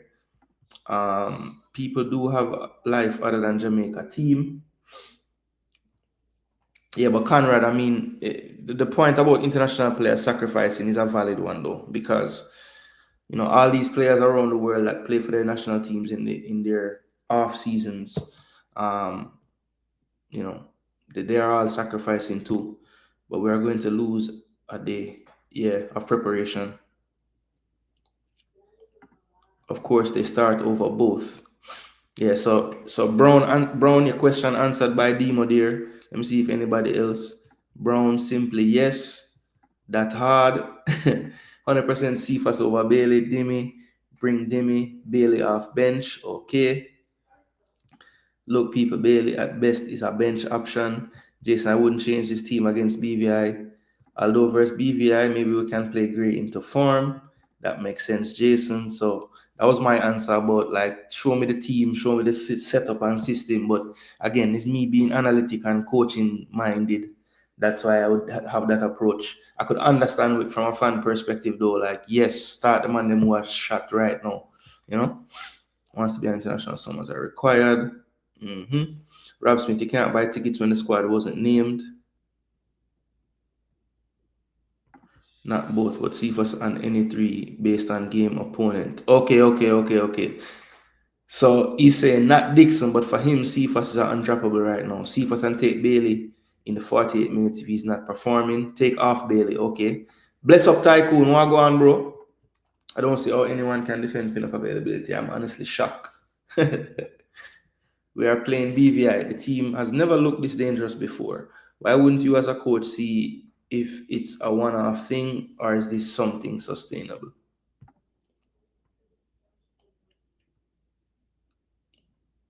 Blake late? What? He's training with the team? Really? Yo, he should be in the team for me. Bailey bench, Gray bench, low in the stands like the rest of us. All right, let me finish the bless up Travis in the building. Bless up Jerome. This will make some players pull up their socks. Big up Carlington Grant. Conrad said, I understood what you would choose though, Rob. Boyz a retirement. I'm not starting Cephas in this game. More than likely, we'll be facing 10 in the box here. So the space that was in behind won't be there. My 11 versus BVI, Blake, Latti, Holgate, King, Bell. So Latti at right back. Bell. Okay, Hayden, Russell, Ravel in the midfield. So taking Palmer out, bringing Ravel in, and then Cephas, Dixon, Burrell, same front three. So basically just two subs, Dexter and Palmer bench, and you're bringing in Latti, and of course Davis bench, bringing in Blake. All right, so yeah, so similar to the Unity Cup, just bringing in a few pieces. All right, but if Bailey or Gray played well in the Unity Cup, would you have them starting all the time? Again, regardless of if it was Bailey and Gray doing the damage in the Unity Cup, I just will never have a mindset like the player have to start every game. That's just not me. I would not be thinking about my team like that. Gray is better in tight spaces. That's true. When last JFF mess up anything concerning players and traveling, just know yourself, you're just a JFF hater. You can't find nothing on them to beat them for. Conrad Smith, it's fine, but it's now a consistent thing. Okay. He thinking about his little future he have left to getting that money at that age, playing at that level. Jason Gooner, which of the Campbells has the famous father? That's Tyrese with a S. That's Tyrese with a S. And condolences to their family as well. Kevin Campbell passed, so. But yeah, that's the one for Sheffield with a S. The one with a C is from Charlton. That's in the team now. We're talking about the men's team, but bro, all the girls them look so shaky. Yeah, Brown, I did a live watch along last night. It was tough, man. They're playing a tough team. Yeah, this one is the one with the father, Jagarns, Tyrese with a S. If you consider your family, it is simple. Retire from international football. Stay at the club game. Yeah, so that's Rob had mentioned that and some others, and I mean you can't really cuss that. If it's just a case where it's too strenuous for you with how your life set up right now, then yeah, just say that, I just don't think that it's gone to those levels personally, but time will tell, You're not going to Saudi, you know that, Rob.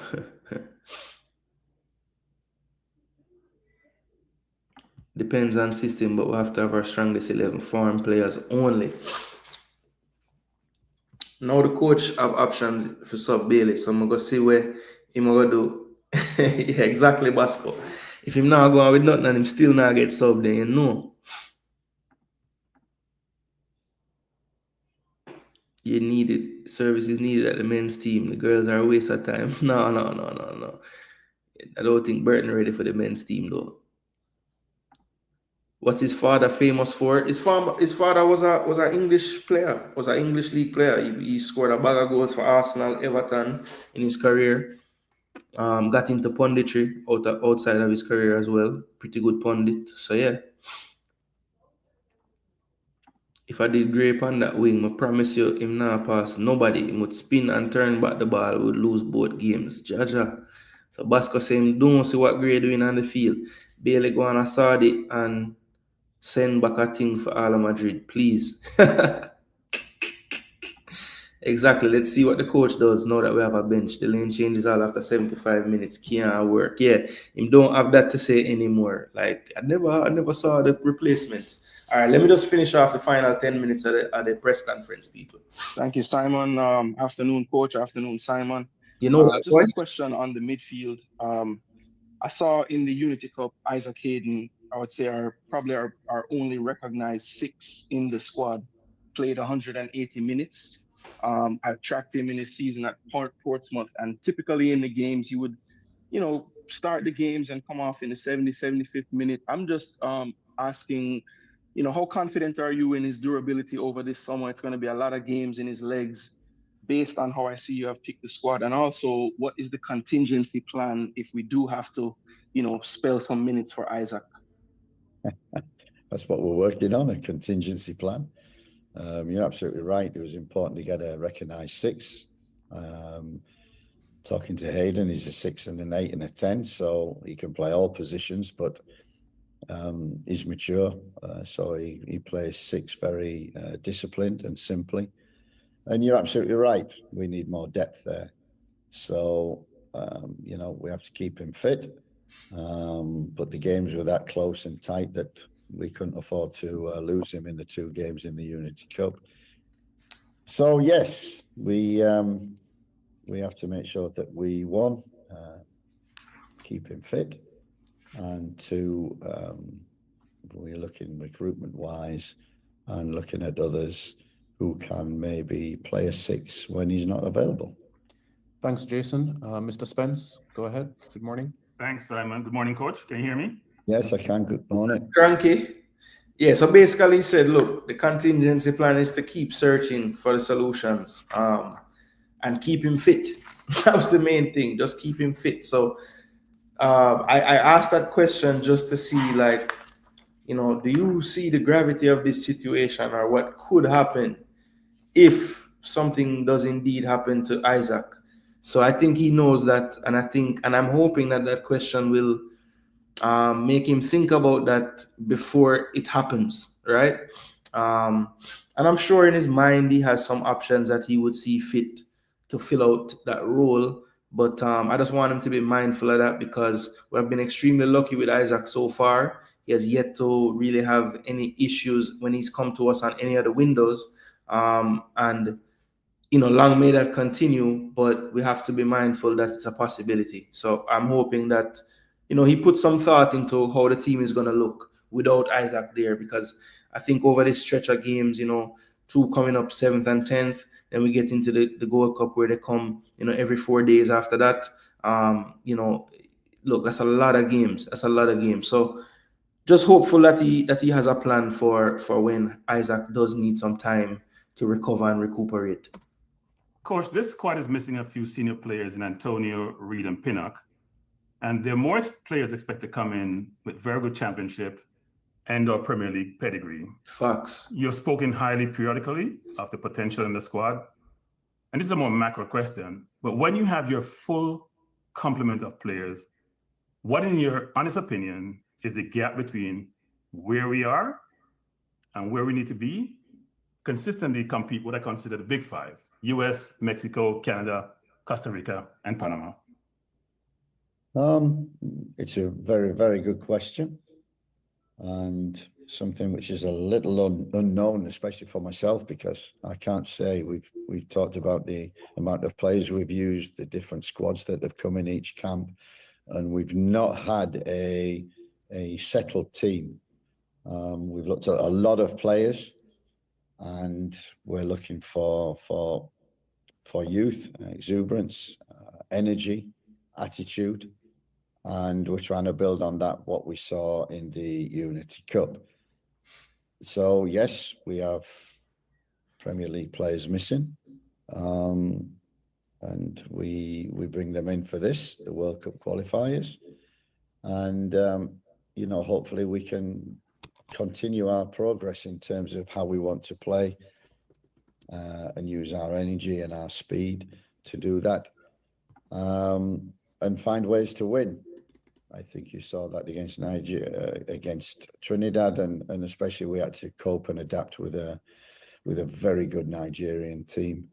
And yeah, it's the way forward. And everybody with 8 players who are joining us must, you know, take the lessons from last week and take the team forward and improve it in what it can do. Thanks very much, Cronky. CC, go ahead. Good morning. Oh, that CC. Good morning, Coach. Good morning, Simon. Good morning, everyone. Love the vibes at the Unity Cup. You see the mixture of players, Burrell coming in and doing well. But in terms of some clarity, Coach, with the likes of Malik Mothersil and his non-selection, if it is documentary, and was the squad selected prior to the Unity Cup? Yeah, more or less. More or less, there was always opportunity. But as I said, with the Unity Cup, it was very difficult to pick a squad, people falling out. We had 17 at the beginning. And as I said, we just, I think the week before, acquired Mothersil's passport. So all of a sudden, he became available. He was going on holiday.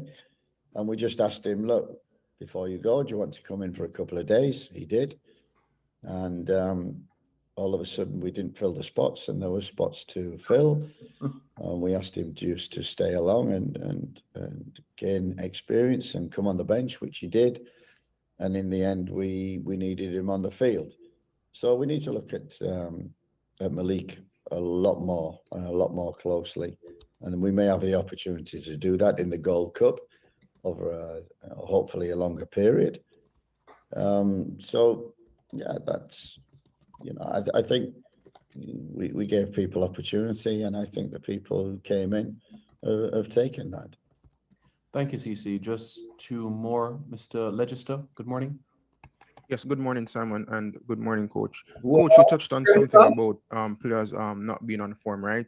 Now, after the Unity Cup, how are you going to balance the inclusion of standout fringe players from the Unity Cup with returning overseas professionals who are not on form for the World Cup qualifiers, such as Leon Bailey and Demarai Gray? Yeah, that's the job we have to do this week. It's the job we had to do last week because we had many 6 or 7 players who hadn't played for 3 weeks in the championship. We had JPL players who had played in a playoff final, 120 minutes and a penalty shootout, and jet lag coming over, and so the squad wasn't in very good condition when it came and when we all got together on the Monday. So they did remarkable to do what they did, and we have to integrate these other players coming in whose seasons finished over a week ago, though that will be easier to do that. But let's not forget at the beginning of that week when we had all the problems with integrating players coming in, new players given an opportunity. We didn't have the likes of Warner Brown, which we wanted in the squad. We didn't have the likes of Dwayne Atkinson, who we wanted in the squad, until the very last day when they were brought in on the Thursday and the Friday. So last week was, if you'd have seen it off the field, it was a little bit of mayhem. But credit to the players who came together, joined in and created a great spirit. And that's what we expect this week when the likes of, Leon, Dimmy, Romario, Latti and Blakey and Jamali and Tyrese come into the squad. We want them to raise the bar. And that's what we said last week. And this is what we'll say this week. We have to raise the bar from a question earlier to get close to the US, Mexico and Canada. We definitely have to raise the bar a lot. Thank you. Lastly, Daniel Blake, you have the last question this morning. Go ahead. Hi, good morning, Coach and Simon. Coach, you spoke about Shamar not necessarily being in form and, being in a competitive position. But just recently you spoke about the difficulty of not including Ravel because of the league that he plays in and so forth. He obviously then went into the Unity Cup team. Not saying that you can guarantee any player a spot in the squad, but because of his unique abilities and maybe a lack of that type of player in the pool, is he more important to the squad than probably expected? Who, Shamar or Ravel?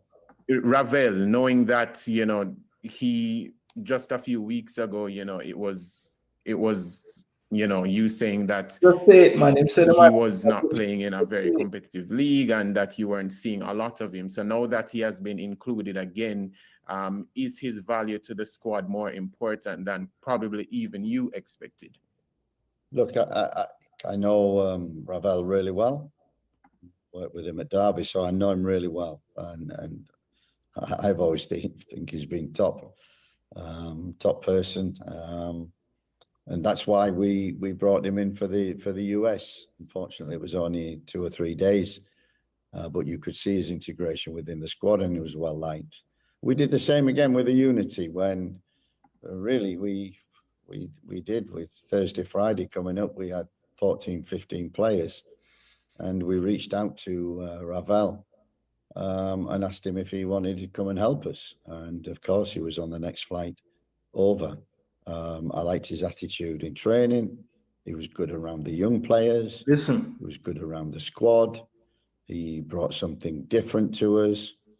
And I've got no hesitation including him for the World Cup qualifiers, because he came in and he improved the atmosphere, improved the quality of training, and improved the team.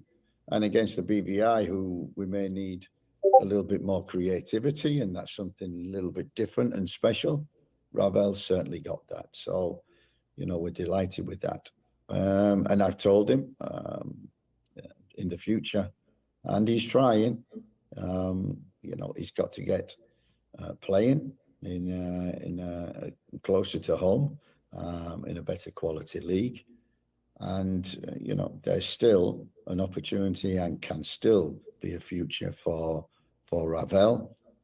He knows now what he must do, which is ideal. And what was impressed me was that, yeah, he was on the next fight, came over, and he was a real positive around the squad, the young players who were coming in, and that's why we've kept him in the squad. Daniel, thank you very much. Coach, thank you very much. Members of the media, thank you very much for your time. This press conference will be shared shortly. Have a pleasant rest of the day. And remember, the Reggae girls play this evening at 7 o'clock against the United States. So stay tuned to JFF. That is the press conference in full, people. Asked at the end about Ravel Morrison. And if you guys have been watching my program, I did mention this as the one of my Unity Cup takeaways. Not only what I saw from Ravel on the pitch, which some were arguing, you know, the impact wasn't that great, people are overdoing it. I thought his biggest impact from what I saw was every time they would cut to the bench, he was engaged with the coaching staff, the players on the pitch. He just seemed to be somebody that people were looking to for guidance. And it's just a big contrast to what we were hearing as reasons why Ravel shouldn't be brought back into the team. Basically, they were saying, you know, things like he's a disruption to the team, and certain man in the hierarchy of the leadership group don't like him, and this and that and this and that. And I could see nothing like that in what I saw. Obviously, from a distance, I'm watching on a TV screen or whatever, but you could see that he was fully engaged, fully active with the coaching staff. Seemed to be engaging a lot with the coaching staff as well. And it wasn't a case where it looked like he was getting in the way. They were like pulling him over and asking him things, and he's talking to them. And, you know, I just feel like at this stage in his career, I think he's been around football long enough, even with all the moving around and everything. Again, I'll go back to these people. I watched him do an interview on a podcast. Forgive me. I think it's called Under the Cosh, I want to say. But I was so impressed with how he spoke, and in terms of just his demeanor, the things that he was saying, his outlook on teams, and as he looks back on his time at certain clubs, how he looks back and thinks about it now, you can just tell he's a lot more mature than maybe what people are remembering. You know what I'm saying? So look, I'm glad that he spoke about more off the field things as to why Ravel Morrison warrants a place in his World Cup squad, because I saw that from a distance and I mentioned it as well. So it kind of validates what I was saying when I hear the coach say what he just said. And at the end of the day, footballing wise, he still has a skill set that, to me, in that midfield, he brings something different, right? He brings something different. Now look, I don't have that much time left. The press conference, Under the Cosh, that was it. I was right. The press conference took up a lot of the time that I wanted to use on the show today, but I want to make sure to have the discussion about squad balance. So what I'm going to do now, people, I'm going to pull up just a depth chart of the squad as how it was picked. And we're going to go through and try to fill out this depth chart, because I think that, let me see, is this the right window? No, that's not it. Sorry about that. Let's try this a different way. Let me see. All right, so I have this. Okay, so I want this thing. Am I just missing it? Where is it? Okay, here we go. All right. So let's see. Can you guys see this? All right. Yeah. So you guys can see this. So we're going to work on the depth chart. So I did the goalkeepers because I don't think there's going to be much discrepancy there. So I have CBs. Hold on 1 second, people. I gotta check something real quick. Please follow the instructions on this brief message.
Yo. All right, people. Sorry about that. All right, so we're gonna go through the depth chart together, people. So I have the goalkeepers there.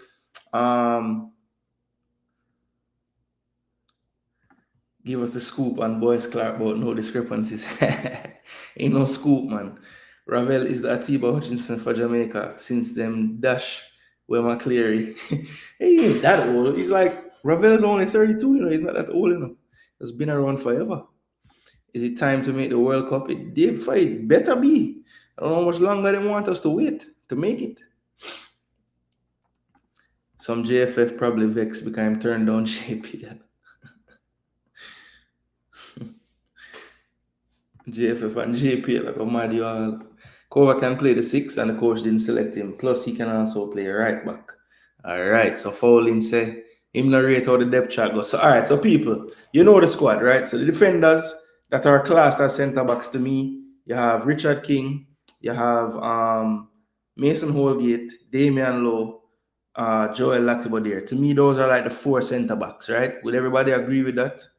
King, Holgate, Joel, Damian Lowe, right? So everybody talking about Knight, Amal Knight. Yeah, well, look, Amal Knight, recently went over to not Vietnam. Where is it? Forget the country. Nepal. I think he's Nepal. I think he's in Nepal, if I'm not mistaken. Last I checked, but it looked like I don't know if he went to that area when the season was about to end or something. I'm not sure, but I don't really see any games for him of late, and he only played like 4 or 5 games. So I don't know what the deal is with that season and how it really works, but yeah, it didn't look like he was playing a lot of games. Did have a decent game though, set of games with them. Yeah, Chitwan in the Nepal First League. He joined March 16 of this year, and he's made 6 appearances based on transfer market. Last appearance being the 17th of April. So I don't really know how this Nepal Super League works because unless he got there with only 7 games to go. Let me see. Nepal Super League.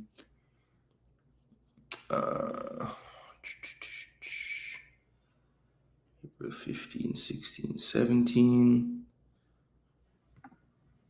So yeah, I'm confused about this league because all fixtures. So they've only had 7 match days, and that's the entire season. So I guess they take a break and then come back. I don't know how it really works, but he hasn't played since the 16th, 15th of April. 17th of April, sorry. And since he got to the club, he did pretty much play every game. I think he had 2 games where he kept a clean sheet.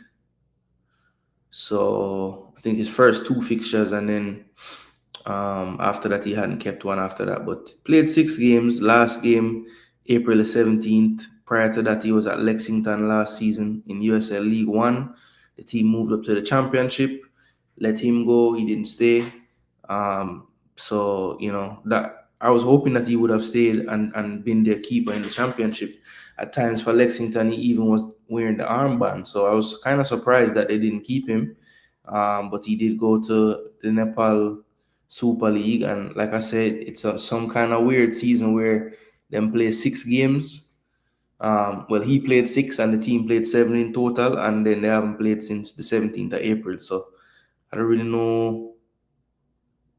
Okay, so they had a game on April the 20th. It's the quarterfinals. So, okay, let me try this. Nepal Super League Championship.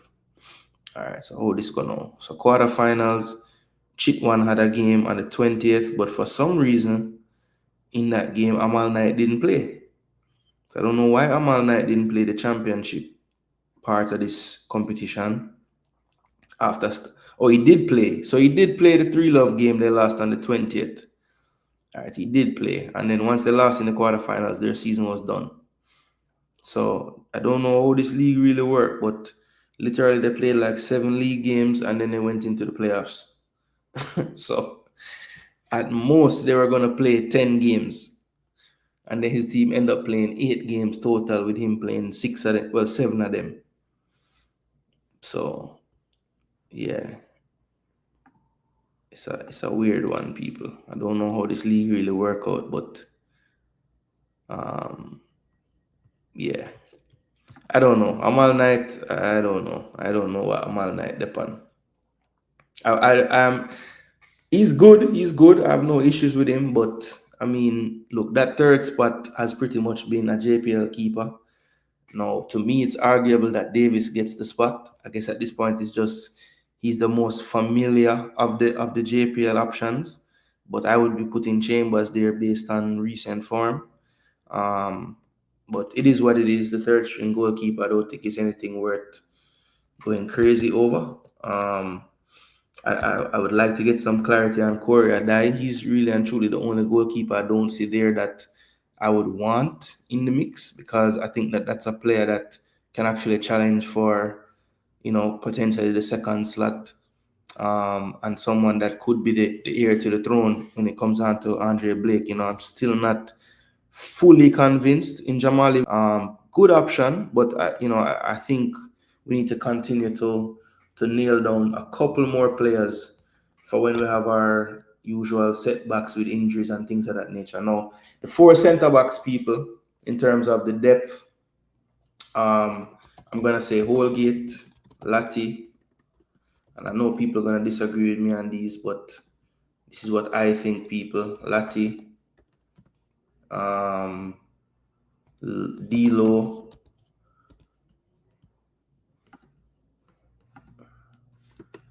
and King. So that would be my personal depth chart right there, people. Actually, to be totally honest, even though I like Latti a lot more with the ball handling, I'm kind of torn. I'm gonna say D'Lo over Latti. All right, so that would be my depth chart for the center backs. If you are asking me to rank them, who I would play, right? So that is my center backs. Now, right back, this is where we have to get kind of creative.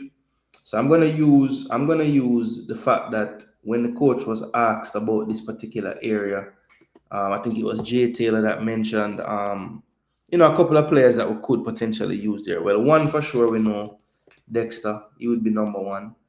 Then on this depth chart, for me personally, I think Latti Bodier would be the next best option at right back.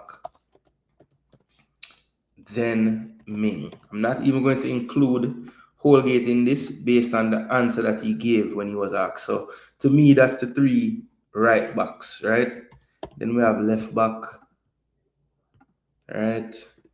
For the left backs now, we have Bell, Lee,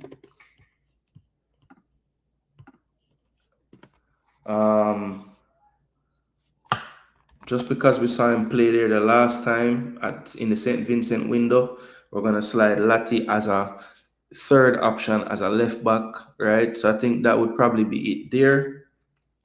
And I guess if we're being totally honest, you'd probably have to put Ming. I think Bell as well in that center back option. And of course, some of these players are gonna show up a few times, which is fine. So what I'm gonna do is I'm gonna asterisk all the people that pop up more than one place, so we can keep track of where the people them are. Right? So Bell, who else we see more than once? Ming. And some might argue that Ming really not gonna show up in the center back pool, but I'm just gonna base it off, I know that Ming can play there too. And he's not, some might argue he's a better center back than even a right back. So I would think he belongs to go there. Lati, of course. Now what I'm gonna do for Lati though is I'm gonna underline Lati because I think Lati is going to be one that shows up in more than two areas. As you see right there, you have him on every depth chart of the defense. So we're going to underline Lati. All right, so that is the depth chart so far. Let me see.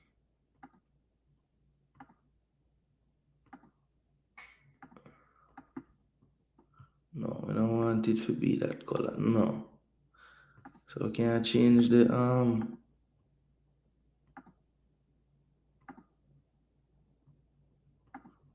no, can't do that either.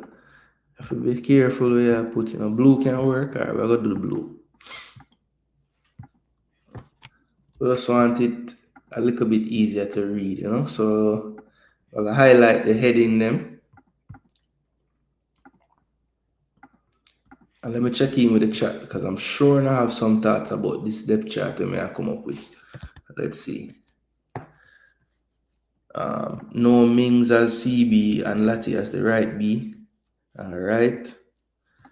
No club never stopped some call-ups before. Question for the Learn chat. What is the deal on the player Malik Howell that gets mentioned from time to time? Well, I don't know how much the coach really fancies him because he wasn't even really used in the local camps against Trinidad at all. He played every other defender and didn't give him a run. So I don't know. Where is it coming from though? Didn't hear his name in years, then all of a sudden. Maybe the poor performance of Davis in the Unity Cup maybe could have caused it. Maybe. King Arlo will be benched. All right. Amal Knight is in USA now playing for Reggae Rovers in the 7v7. That started already? Okay, I saw the team for that. I never know it started. Yeah, the league ended. I just had to do the research on it, brother. I can't lie. I wasn't up on the Nepal league ending and how it ended, I should have followed BAM Sports more closely.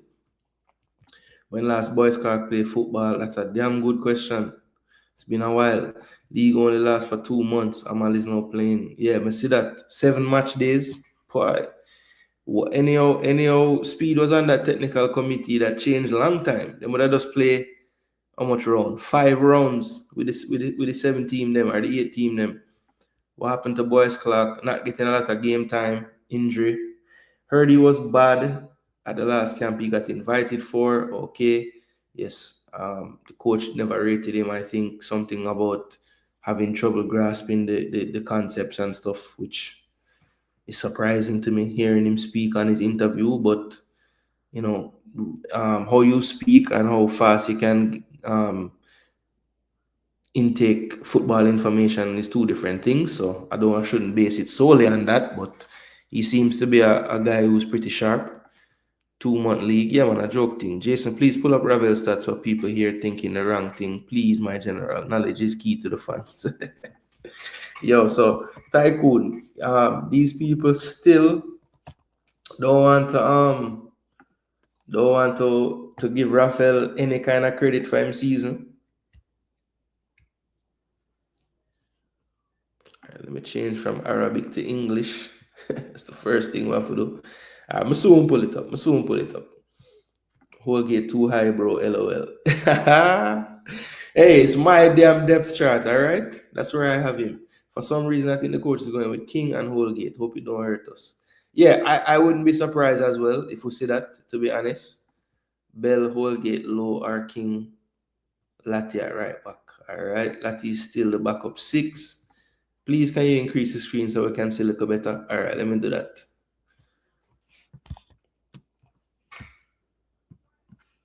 Hold on there. So, is there any way to make the font even bigger? Cause it don't look like I can increase the screen no more, you know, which is kind of sad.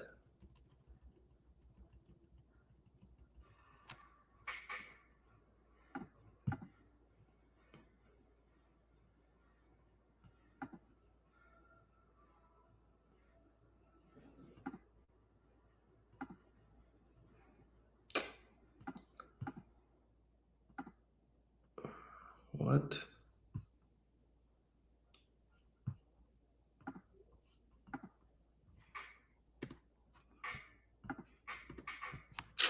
Yo, it not gonna look like it I get no bigger, you know. That problem.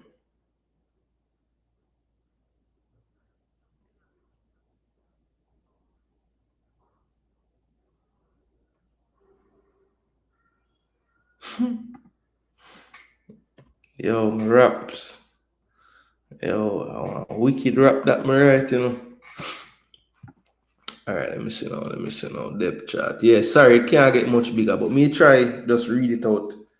So yeah, maybe if you take off all of them extra some, yeah, and just leave everything kind of the same.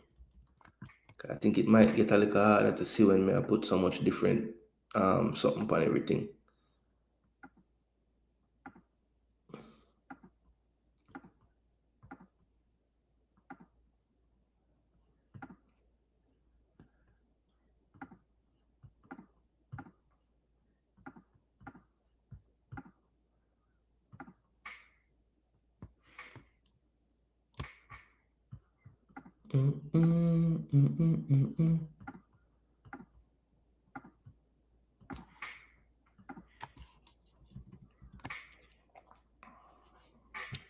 All right, so left back, that's what we have. No, CDM people, CDM, this is the area that we know we're having some issues.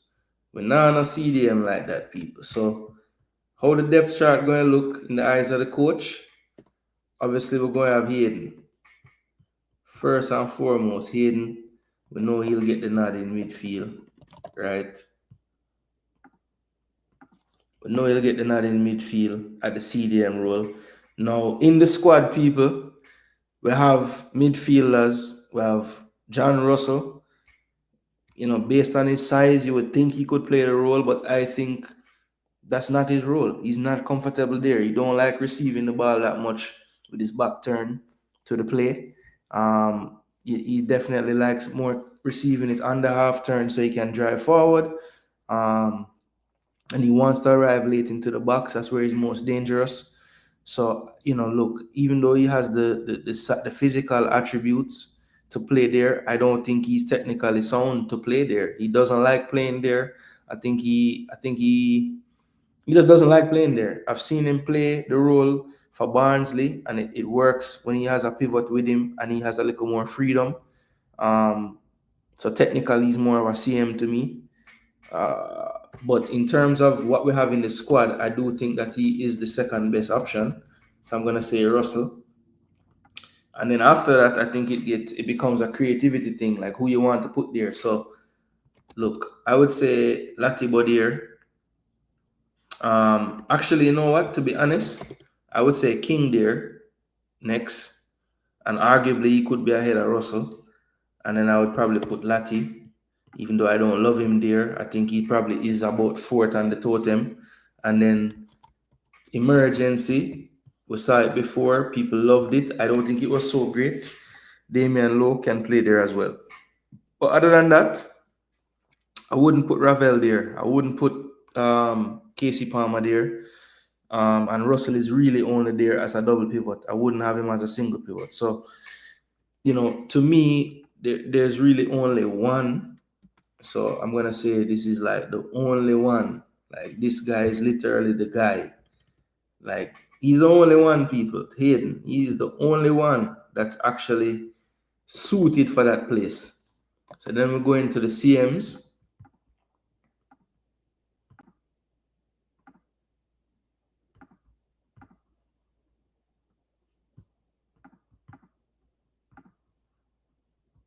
What?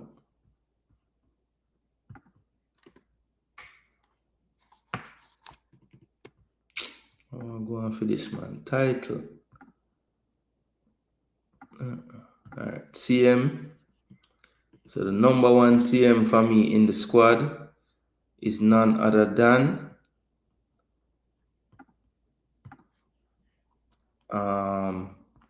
Russell.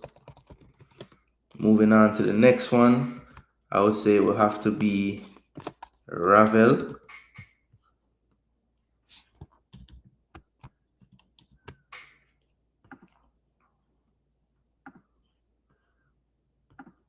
Then after Ravel, I would say it is, I would say it's probably Hayden, but we can't move Hayden from the 6 because he's kind of like rooted there. So other than Hayden, other than Russell and Ravel, I guess you could say Palmer as well. I do tend to like Ravel a little more deeper in the 8 role than Palmer in the 8 role personally. But I think Palmer could do a job here if it came to it. So yeah, those to me are like the 3 recognized 8s. That's one of the biggest issues again, and why we're having this conversation about depth chart. I do think that the balance is a little off. All right, so now let's go over here. And let's just say center attacking mid. Right? And for cams, so the number 1 in this squad right now, I would say is probably Damari Gray. And then moving into the next player, I would say after Damari Gray, I would go Casey Palmer. And then after Palmer, let's see, after Palmer, I would go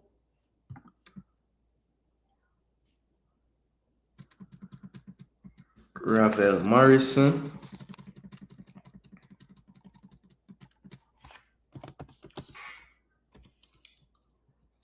And then after Ravel,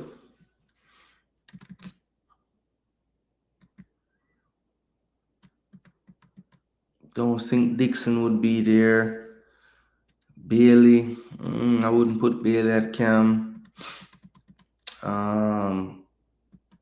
You think Burrell can play there? No, I think it would be more a winger than a cam if he moved from striker. Tyrese Campbell, I wouldn't want him there either. So yeah, I mean, we've seen Romario play a little bit there.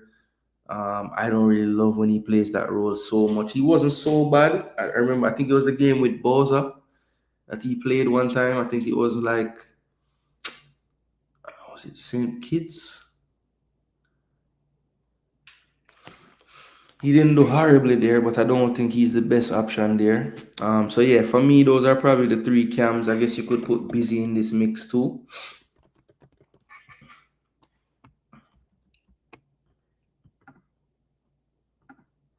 So I think the coach said he picked Busy as a potential option in this area as well. All right, so that's the cams. Now we're going to go to wingers. Or should I just break it down? Left wing and right wing. So let's do left wing and right wing. Or you know what? Let's just do wingers. Because some of these wingers can play both sides. So it doesn't really make sense to do both. All right, so wingers.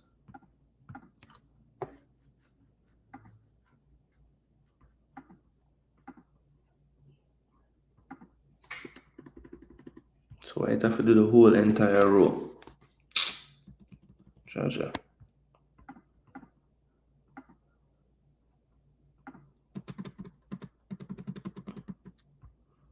right, so I forgot to do this like this then. Let's move this down a little bit. I'll go over here so with it. Notes move like it now makes sense, yo. Alright, so wingers. And let's go to alright, so we have wingers. Leon Bailey, Cephas,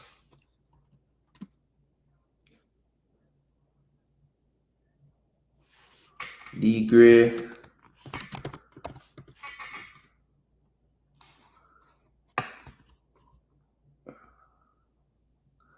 we underline a go.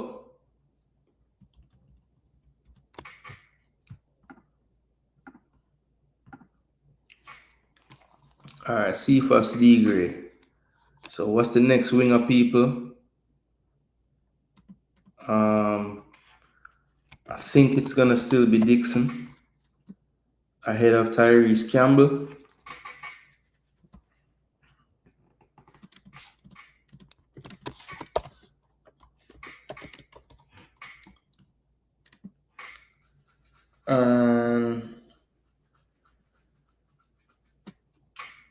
I think Busy would be basically the last choice winger out of all the ones selected for this camp. So that's pretty much it. 1, 2, 3, 4, 5, 6 wingers. And then the last position is center forward striker. So we'll just say CF. And I think the depth chart for the CFs would look like this. Right now, I think Burrell is in first. And then Warner Brown.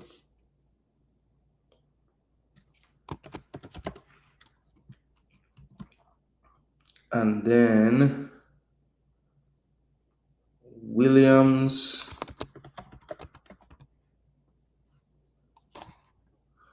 So that's pretty much what I see as the depth chart for Jamaica right now. And the thing I wanted to talk about was the balance. So if you look at the midfield areas in particular, it's one of the only areas where you see a lot of overlapping of names. So, you know, the CDM and the CM position would have Russell in both of those, right? The CM position has Ravel and Palmer, as well as the CAM position has Ravel and Palmer. When you look at the wingers now, most of these players, besides Damari Gray and Busy, they're only there as wingers. Now, you could argue that in this depth chart of CF, you could also add in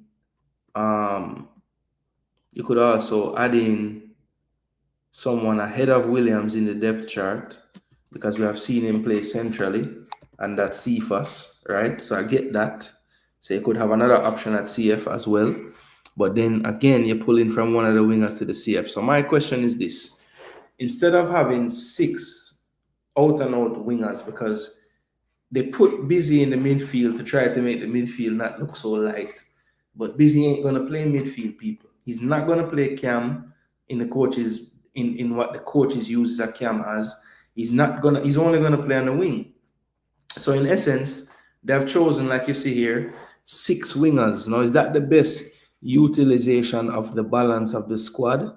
I would tend to say no, because again, the player with the asterisk right here, Hayden, remember that a few of these people are all on the depth chart of other positions, right? So if he can't play, then we're definitely moving a player out of position to play there. And for 2, we're taking away from other areas of concern because we're now putting them in the depth chart for the CDM role. So could we have utilized this area better? Do we need to name 6 actual wingers in a squad where on most occasions we're only going to see 2 wingers playing at a time? So there are going to be 4 players not on the pitch that aren't being used. And more than likely, in both of these games, 2 of these wingers won't play at all. So you have 24 players in a squad. 21 of them are outfield players. 2 of them, based on how you picked your team, more than likely won't see the field in either of the games, or in one of the, you know what I'm saying? So, you'll start 2 of those wingers in the game, potentially 3 if Gray plays Cam, right? And then you have 3 subs on the bench for wing spots. Let's just say the first 3 start the first game. Bailey on the right, Cephas on the left, and Gray as the Cam, right? You have the option on the bench now to bring on Kahim, to bring on a Tyrese Campbell, or to bring on a Busy. But remember, based on what you do in the midfield, it could be Hayden, Russell, and Ravel. So Palmer comes on for Ravel. No, sorry, Gray would be starting. So Palmer is on the bench, Ravel is on the bench. So you bring on Palmer for Gray in the camp. Cephas gets tired. You say, okay, Tyrese, run out. Bailey gets tired. You say, okay, Busy, run out. So that means Kaim Dixon don't get no game. And Hayden still don't get sub off because we're not a sub for Hayden. So is it a case where you guys are happy with the depth of the wingers as long as they're all good enough? Because I don't see any of these wingers being like not good enough to make the team, if I'm being totally honest. Busy is a player I have time for out of the JPL. I've always said it. But is it that he didn't want to just put a player in the team as a CDM if he couldn't justify their selection? Is that why we don't see the likes of Lambert, who I've seen people talk about, a Brandon Cover who can play there? There are youngsters like Delano Splat. We don't know what's the deal with Gennaro Johnson, who would be my choice. When I was picking my team, I had him in there because I just saw the potential for not having the cover in that area. But let me know what you guys think about my thoughts re-squad balance. I think it's a bit heavy in the winger area. I don't think we needed that many winger options to change what we're doing in the games. So that would be my only concern. We're light in the defensive and deeper line areas in midfield as far as I'm concerned. And we put a player in the team that I don't think will play midfield, but he's listed as a midfielder, So, look, that's the only thing that I'll say about the balance of the squad. I do like the defensive balance. I think there's enough versatility to cover all the slots. And not, if somebody's having a bad game or somebody's tired, I don't feel bad about the substitution options. Midfield, we're a little bit cutting it a little too close for my liking, especially in the deeper roles. And I think we kind of overdid it with the wing options. I don't think we needed, 6 recognized wingers in one squad of 24. I think that's a bit too many. I could have definitely seen him leaving out, one of Campbell, Dixon, or Busy, because I just don't think you needed all 3 of them in the team when you already have Gray, Bailey, and Cephas in it. So, it's just one of those things where, hopefully it does not come to hurt us in any way. But if I'm being honest with myself, that's the one thing about the squad balance that I wasn't completely in love with, all right? So that was really what I wanted to point out as far as the squad balance, and kind of make a little bit of sense of, why I asked the question I asked, because that to me was what jumped out to me when I first saw the squad. We're a little light in a particular area. And I know, as the coach said, that has a lot to do, or a little bit to do with, just the lack of options in those areas currently. But at the same time, we need to figure out a way to get more options in those areas, because I do think that it's throwing off the balance just slightly of the team. All right, so that was really my conversation as far as the depth chart goes. I'm sure that people might not agree exactly with how I have the depth chart, but even if you have the order a little bit different, I'm sure the positions don't change. So you should get my point, squad balance, regardless of where you had the people. Just saw Javan East in the training at Stadium East. That's a good sign. I think he deserves to be there personally. But But yeah, I don't know what will happen of that. Can we all agree that Gooner TV is the best analyst in the space? Hey, Demo, let the fans decide that. I will not say anything or comment anyway on that. So unfortunately, he's an Arsenal fan. Yeah, some good Arsenal fans exist out there. We're not all just mad. You know what I'm saying? 'Cause Arsenal do have some mad fans. Said Demo, mix up. Information provided without narrative is always good. Continue with your show. Yeah, Jagarns, I was trying, bro, but I couldn't make it much bigger. Hopefully, my words kind of explain what was going on. You know what I'm saying? Nitro say I'm the best. I know Nitro. Respect, bro. Thanks so much. Jason, you will be the first on YouTube to show his stats live. People think I'm lying. Okay, yeah. Let me not forget about Tycoon's request, because the man say nobody still not show the man stats for nothing. So let me just show you guys exactly how I got here too. So, and this is pretty much the last thing, because we're not going to harp on the omissions. I know I had it in the title, but it's okay. We're not going to really touch on that. We run out of time, first of all, but second of all, I'm just not really go down that. I don't feel like going down that road right now. So yeah, this is the UAE Football Association website. Yes, they do have a website in their country for their football. So what I do, I go to competitions, and then you see the divisions, the President's Cup, the Pro League. That's where Fleming's is, the first division league. Then you go down to the second division league. That's where Ravel plays. And there's also a third division league, but he's in the second division league. So you see here the standings of the league. So they actually have a league standings with a league table, people. Football is played in the country, and they actually have the goals scored, goals against. You can see everything. Precision, 4th position, 45 points. Not quite what they wanted out of the season. They play a 24-game season. You see 2 teams had to fall out of the competition. So 12, they had 13 participants in the league, and they play each team twice. So that's 24 games. Precision ended up 13 wins, 5 losses, 6 draws, 59 for, 36 against.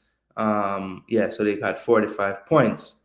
And this is their breakdown, so the league is showing you everything, home and away, everything.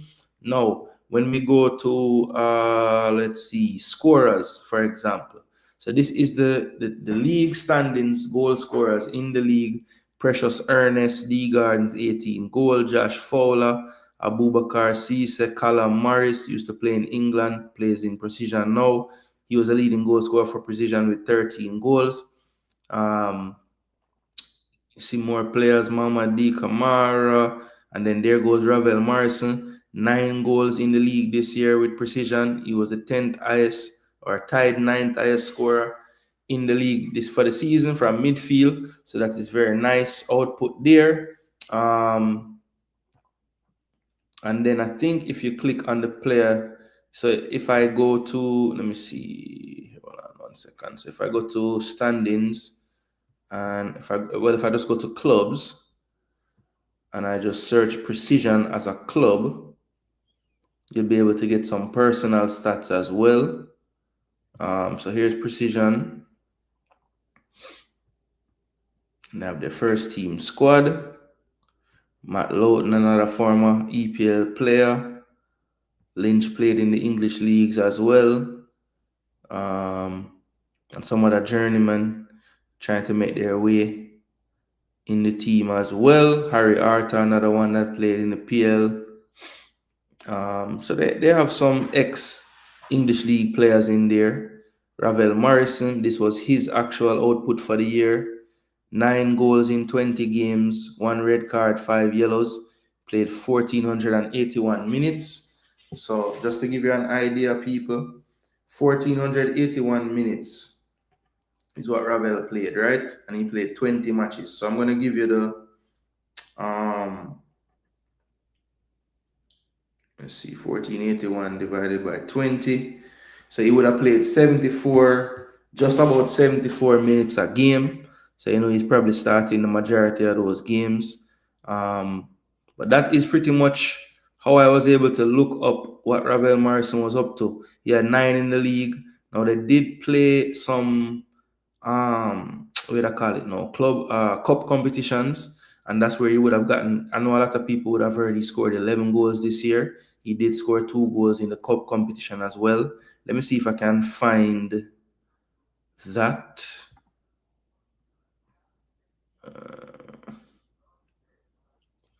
Yeah, the player of the season vote. Okay. Competitions. I believe it's the President's Cup. Let's see. Let me see if I can find it. No, maybe they weren't in the President's Cup. Let me see. I know they played a cup though. Was it this? I think it was this. A deep cup. I'm almost certain.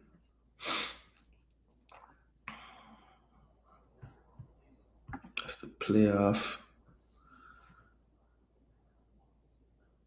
Super Cup. It's just something else. Yeah, that's just the winners. Emirates Cup, Beer Under 13, Women's League. Yeah, there was some other competition that he played. I can't find it right now, but something else was going on. But there's another, let me see, clubs. I want to say there's another place though. Matches. All right, so let me go back. So let's go to like around this time. Yeah, 4-2. So yeah, it kind of shows you what's going on. And by Morrison plays 74 minutes. You get the starting lineup.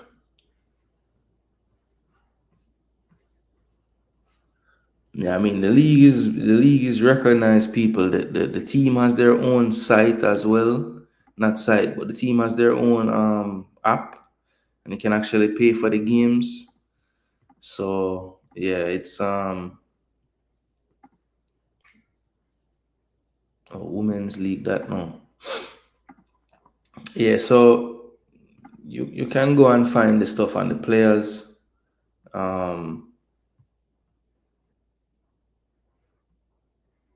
If you go to competitions, you go to the second division, and you can see all the stuff you want to see on here. Scorers, yellow cards, red cards, everything. Matches, all that good stuff. So it's all there, people. From the start of the season, go right through. So you can see what the man them do in the season, what games. Here's a random game. March the 15th, 3 love. Ravel score, 79th minute. Get a yellow card as well. But yeah, I mean, you can see it's out there. And if you go to even YouTube, you'll find clips as well on games. But for the most part, you want to search for. I'll get you guys the name of the app one of these days so you can see it.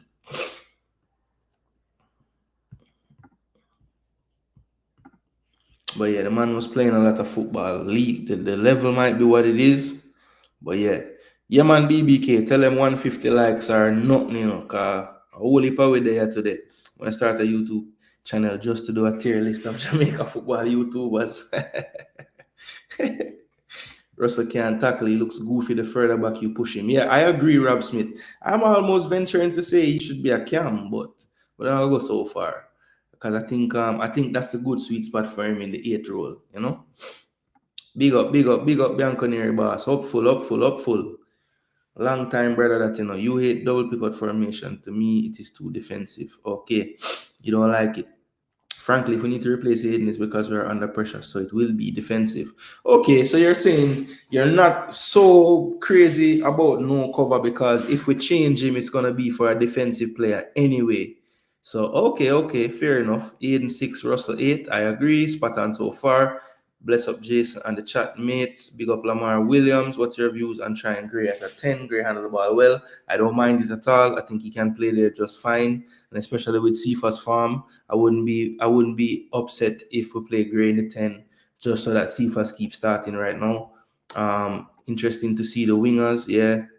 The winger choices are weird. It's a lot of people, up top. Cephas, left wing Burrell, striker. Wait. Okay, up top. Cephas left wing, Burrell striker, Dixon right wing. Okay, so the Unity Cup 3. For me, Lowe, Bailey, and Gray can watch from the bench versus VBI. All right. Gray over Palmer as Cam is wild.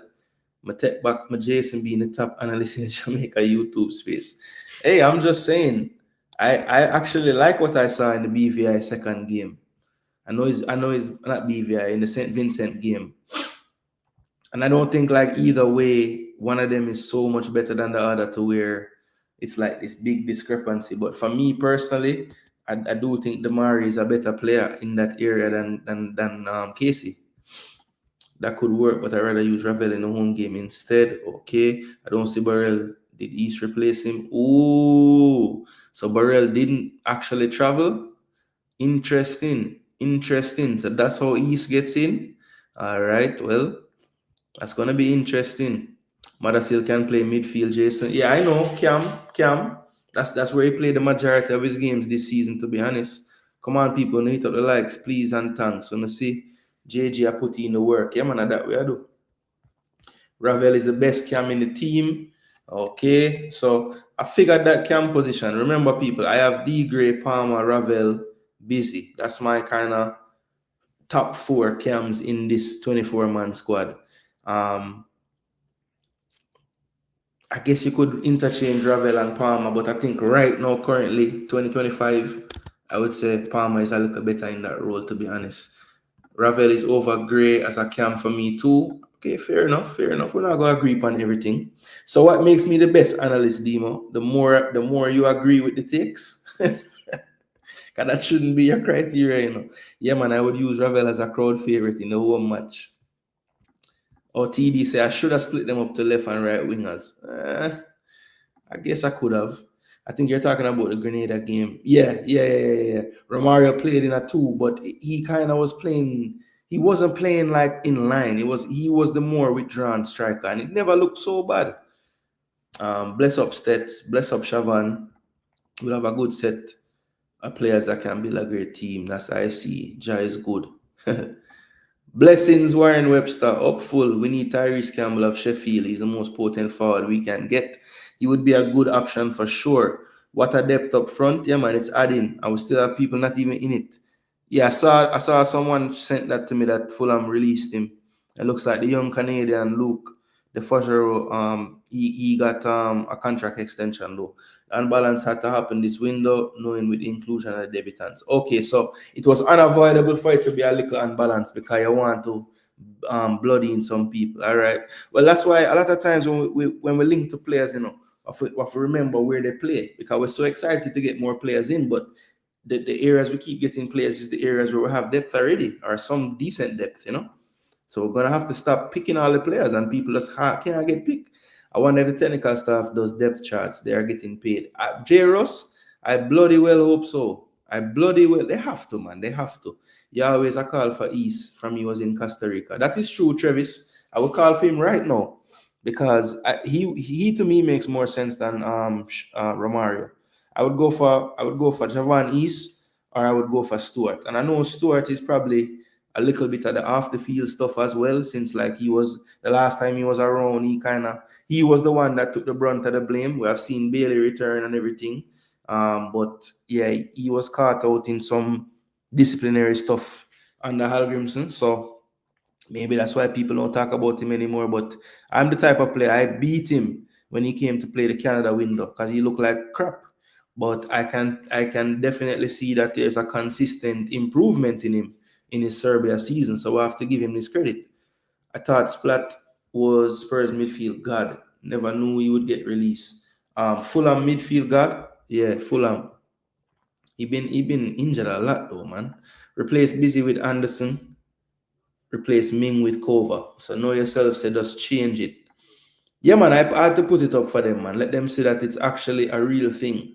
And I think the coach after the backlash had to have gone back and said, "Yo, am I missing ways I could watch the player or something?" Because while I don't agree with how it went down, you know what I'm saying? I don't agree how it went down in terms of like him saying all these things about why I never pick him and then right away putting him in. At the end of the day, I did think he deserved to be there, but the precedent that it set is a bit worrying, So let's see moving forward how many times like a player not in a team and the public outcry and then him in the team. That can't be how the coach move about it all the time. But I did say this though, in that midfield area that require a little surgery, we have to be a bit more open-minded and not so rigid in the standards and, well, this player couldn't make it because of this, but Ravel make it. Well, Ravel is in an area that requires some surgery. Ravel is not in the wing area. He's not in the forward area. He's not in the CB area. So I think right back, central midfield, those are two areas that, thinking outside the box will be required if we're going to put the players in the team. So how the coach said the league not have no data and him can't pry, I don't know. It's a big damn website to go look. Maybe more than just that. Maybe more passing accuracy and those things. I understand that. But he made it seem like you couldn't see anything on the league at all.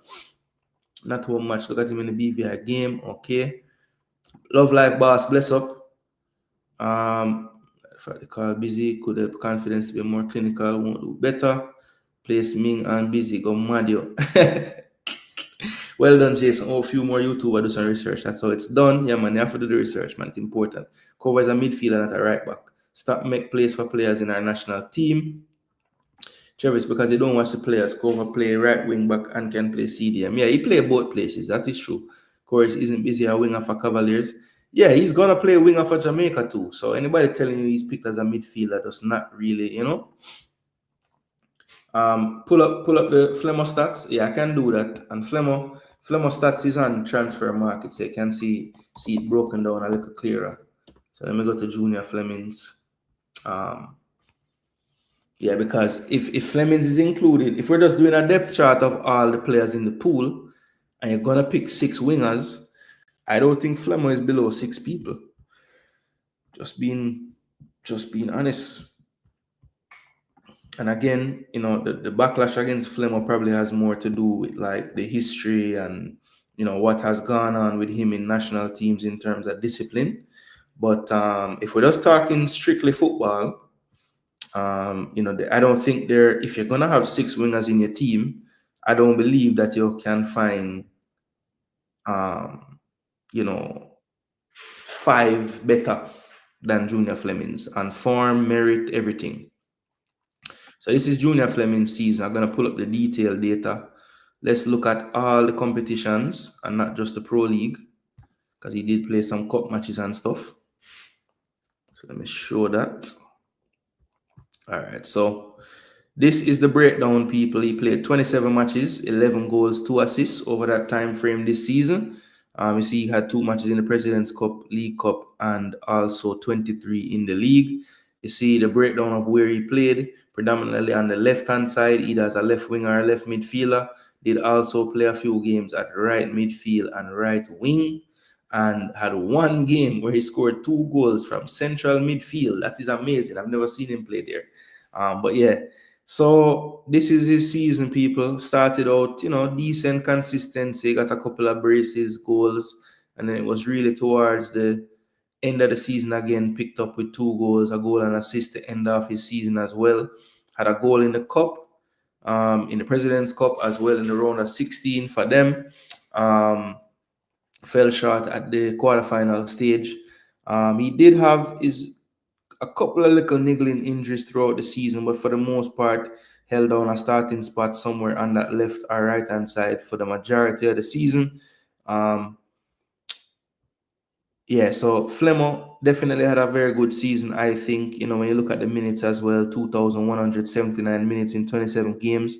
That just tells me that he's starting a lot of the games. If you look at the breakdown, 81% starting, 81% of the minutes played. So he's definitely in the coach's main plans. You can say what you want about the level, but it is the top division in UAE. So it's not a little soft soap. Started both games in the President's Cup and started both games in the UAE League Cup as well. So definitely one of the first names on the team sheet for club. It doesn't say when his contract expires. I think he's still there next season, though, if I'm not mistaken. But he might be wanting to move back to mainland Europe. Not really certain what his immediate plans are, but definitely he should have quite a bit of suitors, double digits as a winger. Very, very good potency there. So yeah, that's Flemo. For me, definitely should be considered again. People say he got a lot of opportunities, really. He's 26 caps over his career for Jamaica. Now he's 29. I think if you look back at how his Jamaica career started at the age of 29, I'm sure people would be thinking he'd have a lot more caps by now. Made his debut back in made his debut in 2017, but was on the squad first in 2015. Couldn't come off the bench in some World Cup qualifiers. And then, it's been a long stretch of time where he doesn't get any chances. Not in the squad all through 2016, most of 17. Got his debut in 17 in the Caribbean Cup against French Guyana. And then he wasn't in the squad for a long stretch again. And it wasn't until I think Tapa was coaching in 19 for the Nations League qualifiers, he came back into the team, played a friendly, and then Gold Cup is when he really started to play game in, game out for the team in 2019. Played some Nations League when we were in League B in 2019 as well. Missed out a big chunk of time with some friendlies. These games, I remember, I think Ravel kind of was playing in these games as well. Then Gold Cup 21, he was there as well. Started a few games off the bench for a few others. Had a goal against Guadeloupe. And then, he just had some long stretches of time in a time when there was a lot of moving parts with the Jamaica national team, with coaching. It was COVID, so it wasn't the easiest to get the teams assembled for those 3-game windows. So a lot of variables going on all through this time. Don't think it was the most settled Jamaica Reggae Boys setup. And then, to be honest, the funniest thing in all of this is, to me, these last 3 games that he ever played for Jamaica in 22 right here, the Nations League games with Suriname twice and Mexico, when a lot of the situation off the field would have happened with him. To me, that was one of his best windows of actually playing for Jamaica. Like right when we stopped using him is when he started to look like he could do something for Jamaica. So, I just feel like sometimes we get very caught up in the politics of it all. And if we can just eliminate that sometimes and just say, hey, footballing wise, what this guy is actually doing as a footballer, we need to strongly consider him again. And I think he's in that boat right now for sure. Yeah. Does Gray have the vision and passing ability to be a 10 though? Look, I think he has the passing ability. Maybe the vision would be something that I think he's very used to, like making progress on the pitch in a certain way. So he might be driving with the ball at his feet. I think he has to realize in that role, sometimes the more prudent play is to get it out of your feet and play it forward, But because he knows he can do some of the things the forwards might do, maybe that gets him into trouble as well. But I think against SVG, if you watch that game back, he did a lot of good things in that area of the pitch that I liked, right? And I think if we give him some more opportunities there, we'll start to see that he is very, very capable of playing that role. Look, to be totally honest, I've only seen BVI play 1 game recently, and that was a friendly against SVG, which was nice because I just watched SVG before for 2 games. So I had a good idea of their players, and I was watching and seeing what was going on. And to be honest, BVI was more than holding their own. So I will be watching the game in about 20 minutes. That's why I'm going to stop the stream now.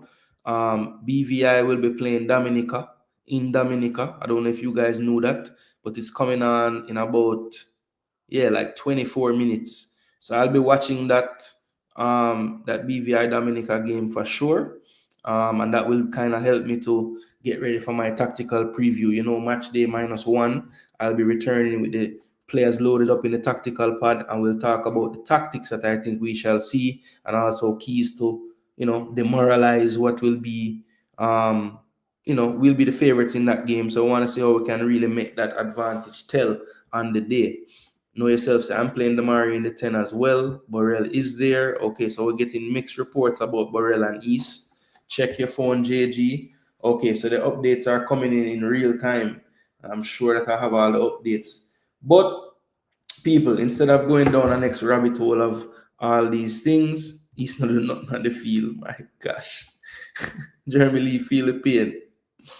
Flemmo over busy. Yeah, I think footballing wise, that's hard to argue, to be honest. Flemmo on any 10, no, not so far. Flemmo does well for JA anytime he plays. He always gives his all. Yes, in terms of energy levels, that can't be disputed. We have a lot of wingers contesting the same position. Going to be tough for Flemings. Yep. Here I am saying we have a million wingers and still calling for Flemmo. Norman Campbell don't even come up in the conversation either. So yeah, there's a lot of players out there. J. Ross said, out of everyone, Busy and Ming are the strange picks. Campbell and Flemmo are ahead of Busy. In midfield, Anglin or Kova or Howell would have been the better choice. At right back, Gray or AP, Alvas Powell. This is World Cup qualifier. Pick the best players. Yeah. It is gonna be, who said Burrell to make the trip? See the man with a jelly in him hand. You know, the world famous jelly. Yeah, man. I mean, Alvas is getting game time. Maybe not as much game time as we would love, because let me show you guys real quick. All right. There was one other player, I think J. Ross did want me to show, and that was Powell. But I'm going to show you guys Alvas Powell stats. That was Norman Campbell, not Powell. D must have to check my phone, so it looked like some news coming in about players. So we'll be dropping the updates maybe in the form of community posts and stuff throughout the day, and definitely follow like place like BAM Sports TV. IMAX it usually have some updates with squads if him get it. Yeah, all the other YouTube content creators, you don't know, they will be putting out the what's going on. So 10 appearances, but my issue is the starts. Only 18% starts, 21% of the minutes, so about a fifth of the overall minutes played. He's made 3 appearances in the Champions Cup, which obviously has concluded for them this season. But he started. I don't know how he started 50% of the 3 games. That's I don't know, how do you do that? You start 1.5 game. Anyway, Alvas Powell. So he has played 10 matches. And as you can see, 1, 2, 3, 4, 5, 6, 7. So they've played 17 match days already, and he's only played in 10 of the games. So it's not like, he's getting 4 minutes, 13, 12, 11. So look, he's not really tearing up the world in terms of playing time. Now, if we're talking about more consistent playing time, maybe it's a player that, definitely divides opinion in the Reggae Boy space. But if we're going to focus on playing time, look at the difference in Tavon Gray's numbers. He started 53% of the time. Stark contrast to 10% of the time for Alvas, right? So he's getting similar amount of minutes though, and he's made the same amount of appearances. So they're kind of in the same boat. Tavon getting a few more minutes a game, but at the same time, it's what I think Alvas was at 20% of the minutes. He's at 38%. So a nice little difference, but at least for Tavon in his what's going on here? At least for Tavon in his situation, he did have some time where he just missed because of injury. So he had a leg injury, got 8 minutes, obviously wasn't ready yet, was back, leg injury, not in squad. Then he started to make the bench again. Then he gradually worked into a starting role again, coming off the bench in match week 9, and then starting all these games. So yeah,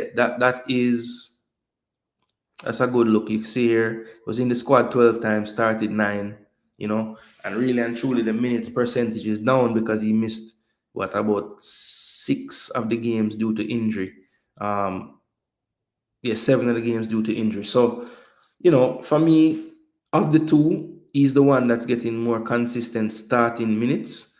You could argue that FC Cincinnati is a little bit better team than NYCFC, but at the same time, they're in the same league, so you can't really take away from Gray being on a team and getting more time. So that is the deal with Tavon Gray. Now, Norman Weedy Campbell, he's another one that I think definitely deserves a shout in terms of the wingers. When you look at the pool that we selected, he's 25 years of age over at Randers.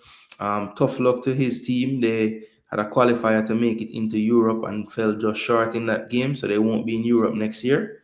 But this was what his performances looked like. So he had the Superliga Europa playoff. Let me just go to all competition so we can see everything. All right, so Weedy had 29 appearances, 7 goals and 1 assist, playing 1584 minutes. So you compare that to Fleming's, he played like 2,000 odd minutes in 2 less games. So that just goes to show he's not starting as many games and not playing the bulk of the minutes. And he started out the year pretty much starting all the time, getting subbed off from time to time. But then as the season progressed, it looked like the coach was looking at him more as a super sub off the bench. This was a game that just played 3-1. He only got 5 minutes in that game. I was surprised he didn't get more game time in that playoff game. Did have a stretch where he was gone to the reserves just to get his fitness back after being injured. And then the championship round, he had a decent championship round though, scoring 3 goals and 1 assist. So towards the end of the season, looked like his form picked back up to the level that we were seeing early in the season from him. So, timing-wise, he would feel a bit unlucky to, based on his recent form going into the end of the year, not being looked at for this squad. So Norman Campbell, only 3 caps for Jamaica. So anybody saying that, nobody can say that he's gotten his chances yet. I don't think he's really had much of a chance for Jamaica so far. And I think he's one of those players where, when people jokingly say, how can this guy get back in the team? And somebody says, move back to the JPL. I feel like with Norman Campbell, that might actually be true. Because if he was doing what he was doing and in the JPL, I believe he would be at the Unity Cup and potentially be in the squad for the World Cup qualifier. So, yeah, it's I know people say that like kind of tongue in cheek, like joking, but it's almost kind of true, to be honest. So yeah, it's kind of funny that way. Gray's a good ball handler, so a 10. Who says Flemo, eat your heart out, he will never play for JA again? All right, first responder. We know some people just can't forget things. It's like it happened yesterday. The 10 would fit Gray. Imagine Burrell, Cephas, Bailey, Gray up front. Oh God, man. That's what I see as the front 4 right now. Burrell up front, Cephas left, Bailey right, and Demari Gray behind Burrell. BVI versus Dom game will be showing where. I'm thinking on Paramount Plus, but I haven't really checked yet. I know I can go to like a streaming site if I can't find it anywhere else. But I was gonna check Paramount Plus first and see if it's there. The players are in camp. Yeah, I know. Let's see Tavon, who everyone beats. Yeah, I just showed him. I don't want back Alvas Powell in my team. Him cause me trauma. Jairus have agenda. Casey is not above Anderson, so him reach over Ravel. Watch the Unity Cup matches and you'll see why I have Palmer over Ravel. Yeah, I have Palmer over Ravel as well. So how them live, said Tavon not good enough. Is he better than Ming, Jason? Look, I think that some people, when they're comparing players from the JPL to other places, if there's even a comparison, they don't think we should go for the player from somewhere else. So if Tavon Gray isn't, I don't know what percentage they use, but I've heard that before. If he's not X% better than the player, then it might not be worth it to pick that player. Let's try to develop the JPL player.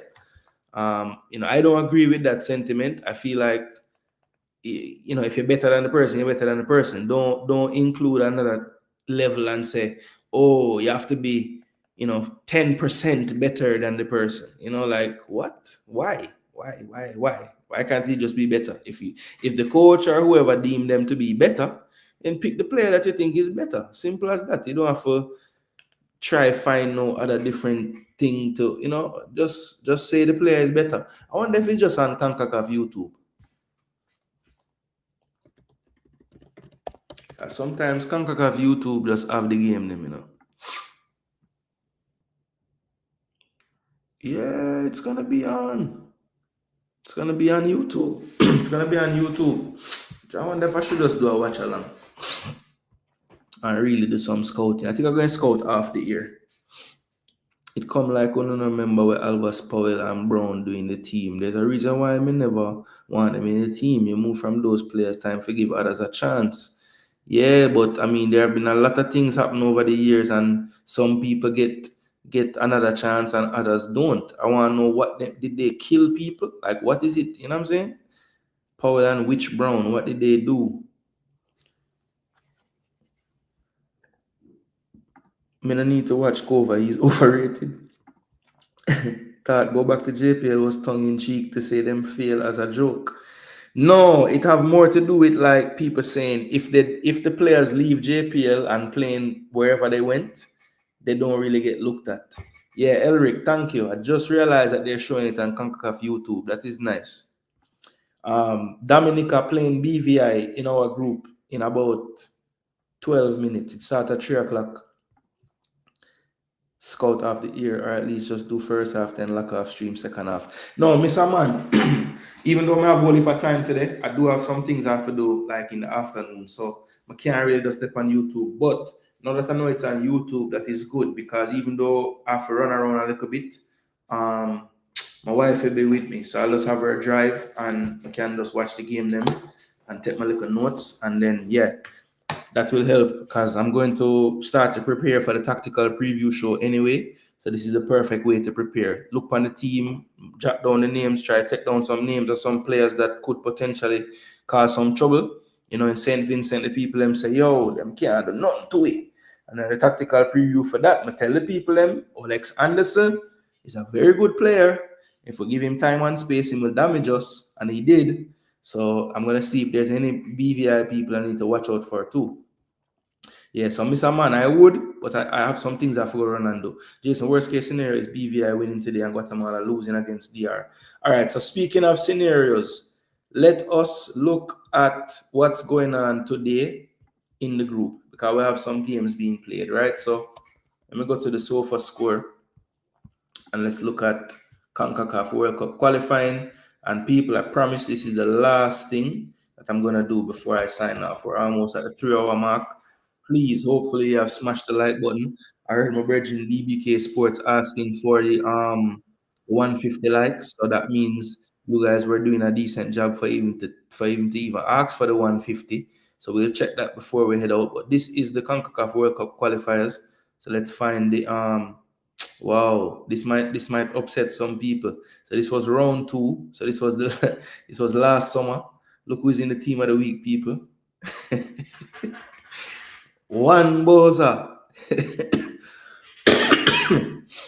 Wow. All right, so let's go to Group 1B. No, Group 1D. Where are we?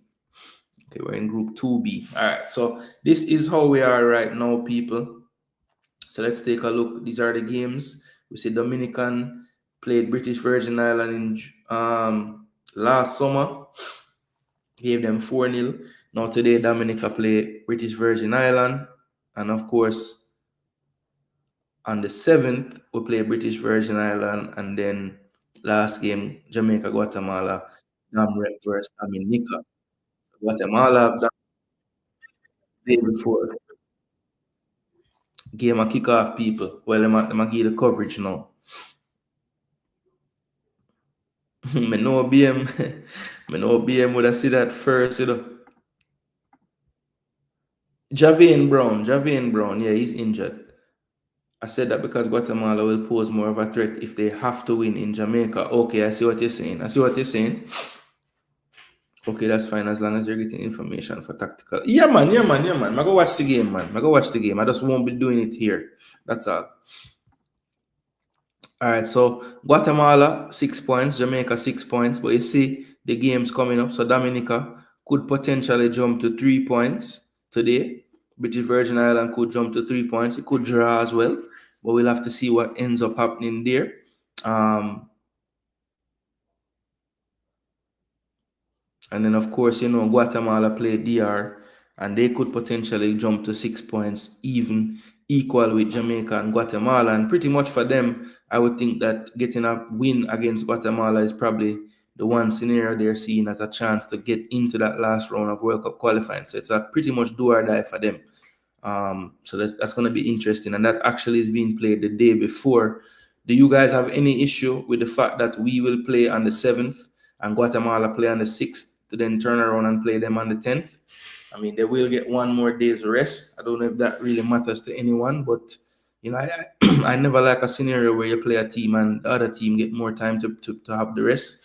I never thought that was the fairest thing in the world, but for whatever reason, we're not playing our first game on the 6th and having the travel day and then 2 days of recovery. We play on the 7th. Hopefully we're traveling that same night, and you know, we can recover the first part of that day on the 8th, and then have a smaller session on the 8th, recovery session, then a light training on the 9th, match day -1 before going into that crucial game in Jamaica against Guatemala. But people, I'm gonna run. Thanks so much for tuning in. A lot of engagement on the show, which we love. We love to hear it from the fan base in the comment section, and you guys definitely showed up and showed out today, so we greatly appreciate it. Let me just make a check on my likes, because trust me, we have talked for 3 hours and I think I put in a lot of work today. My vocal cords need a break. It looks like a lot of you voted, and yes, we're up to 172 likes. So big up to the massive and the masses for thumping up the like button. I want to one more time just appreciate the super chat I received from Brown. Asked the question, which a lot of you in the comment section answered, so we appreciate that. And big up to each and every one of you. Travis said, if you're a good team, you play any time or date. Nothing. Yeah, man, I saw Kada Material little brother going to Man City. I saw that just before I came on Twitter. I was actually looking up some transfer news in England, and that was one of the things that popped up. And I said, Ratty, him little brother look like him gone. Him gone far. Bailey little brother, the real star. Yeah, man, respect Jaguars, and you did it from the beginning, bro. So I know say you're tuned in and locked in, bro. So respect. Yeah, look like I have to check my phone. It can blow up from me out the stream. So hopefully it's not nobody trying to sue me for anything I said. Anyhow, people, big up, and thanks for the support as usual. Once again, at the end of every program on this station, you'll hear these words. I am Jason Gooner. This is Jason Gooner TV, and until next time, people, come on, Jamaica.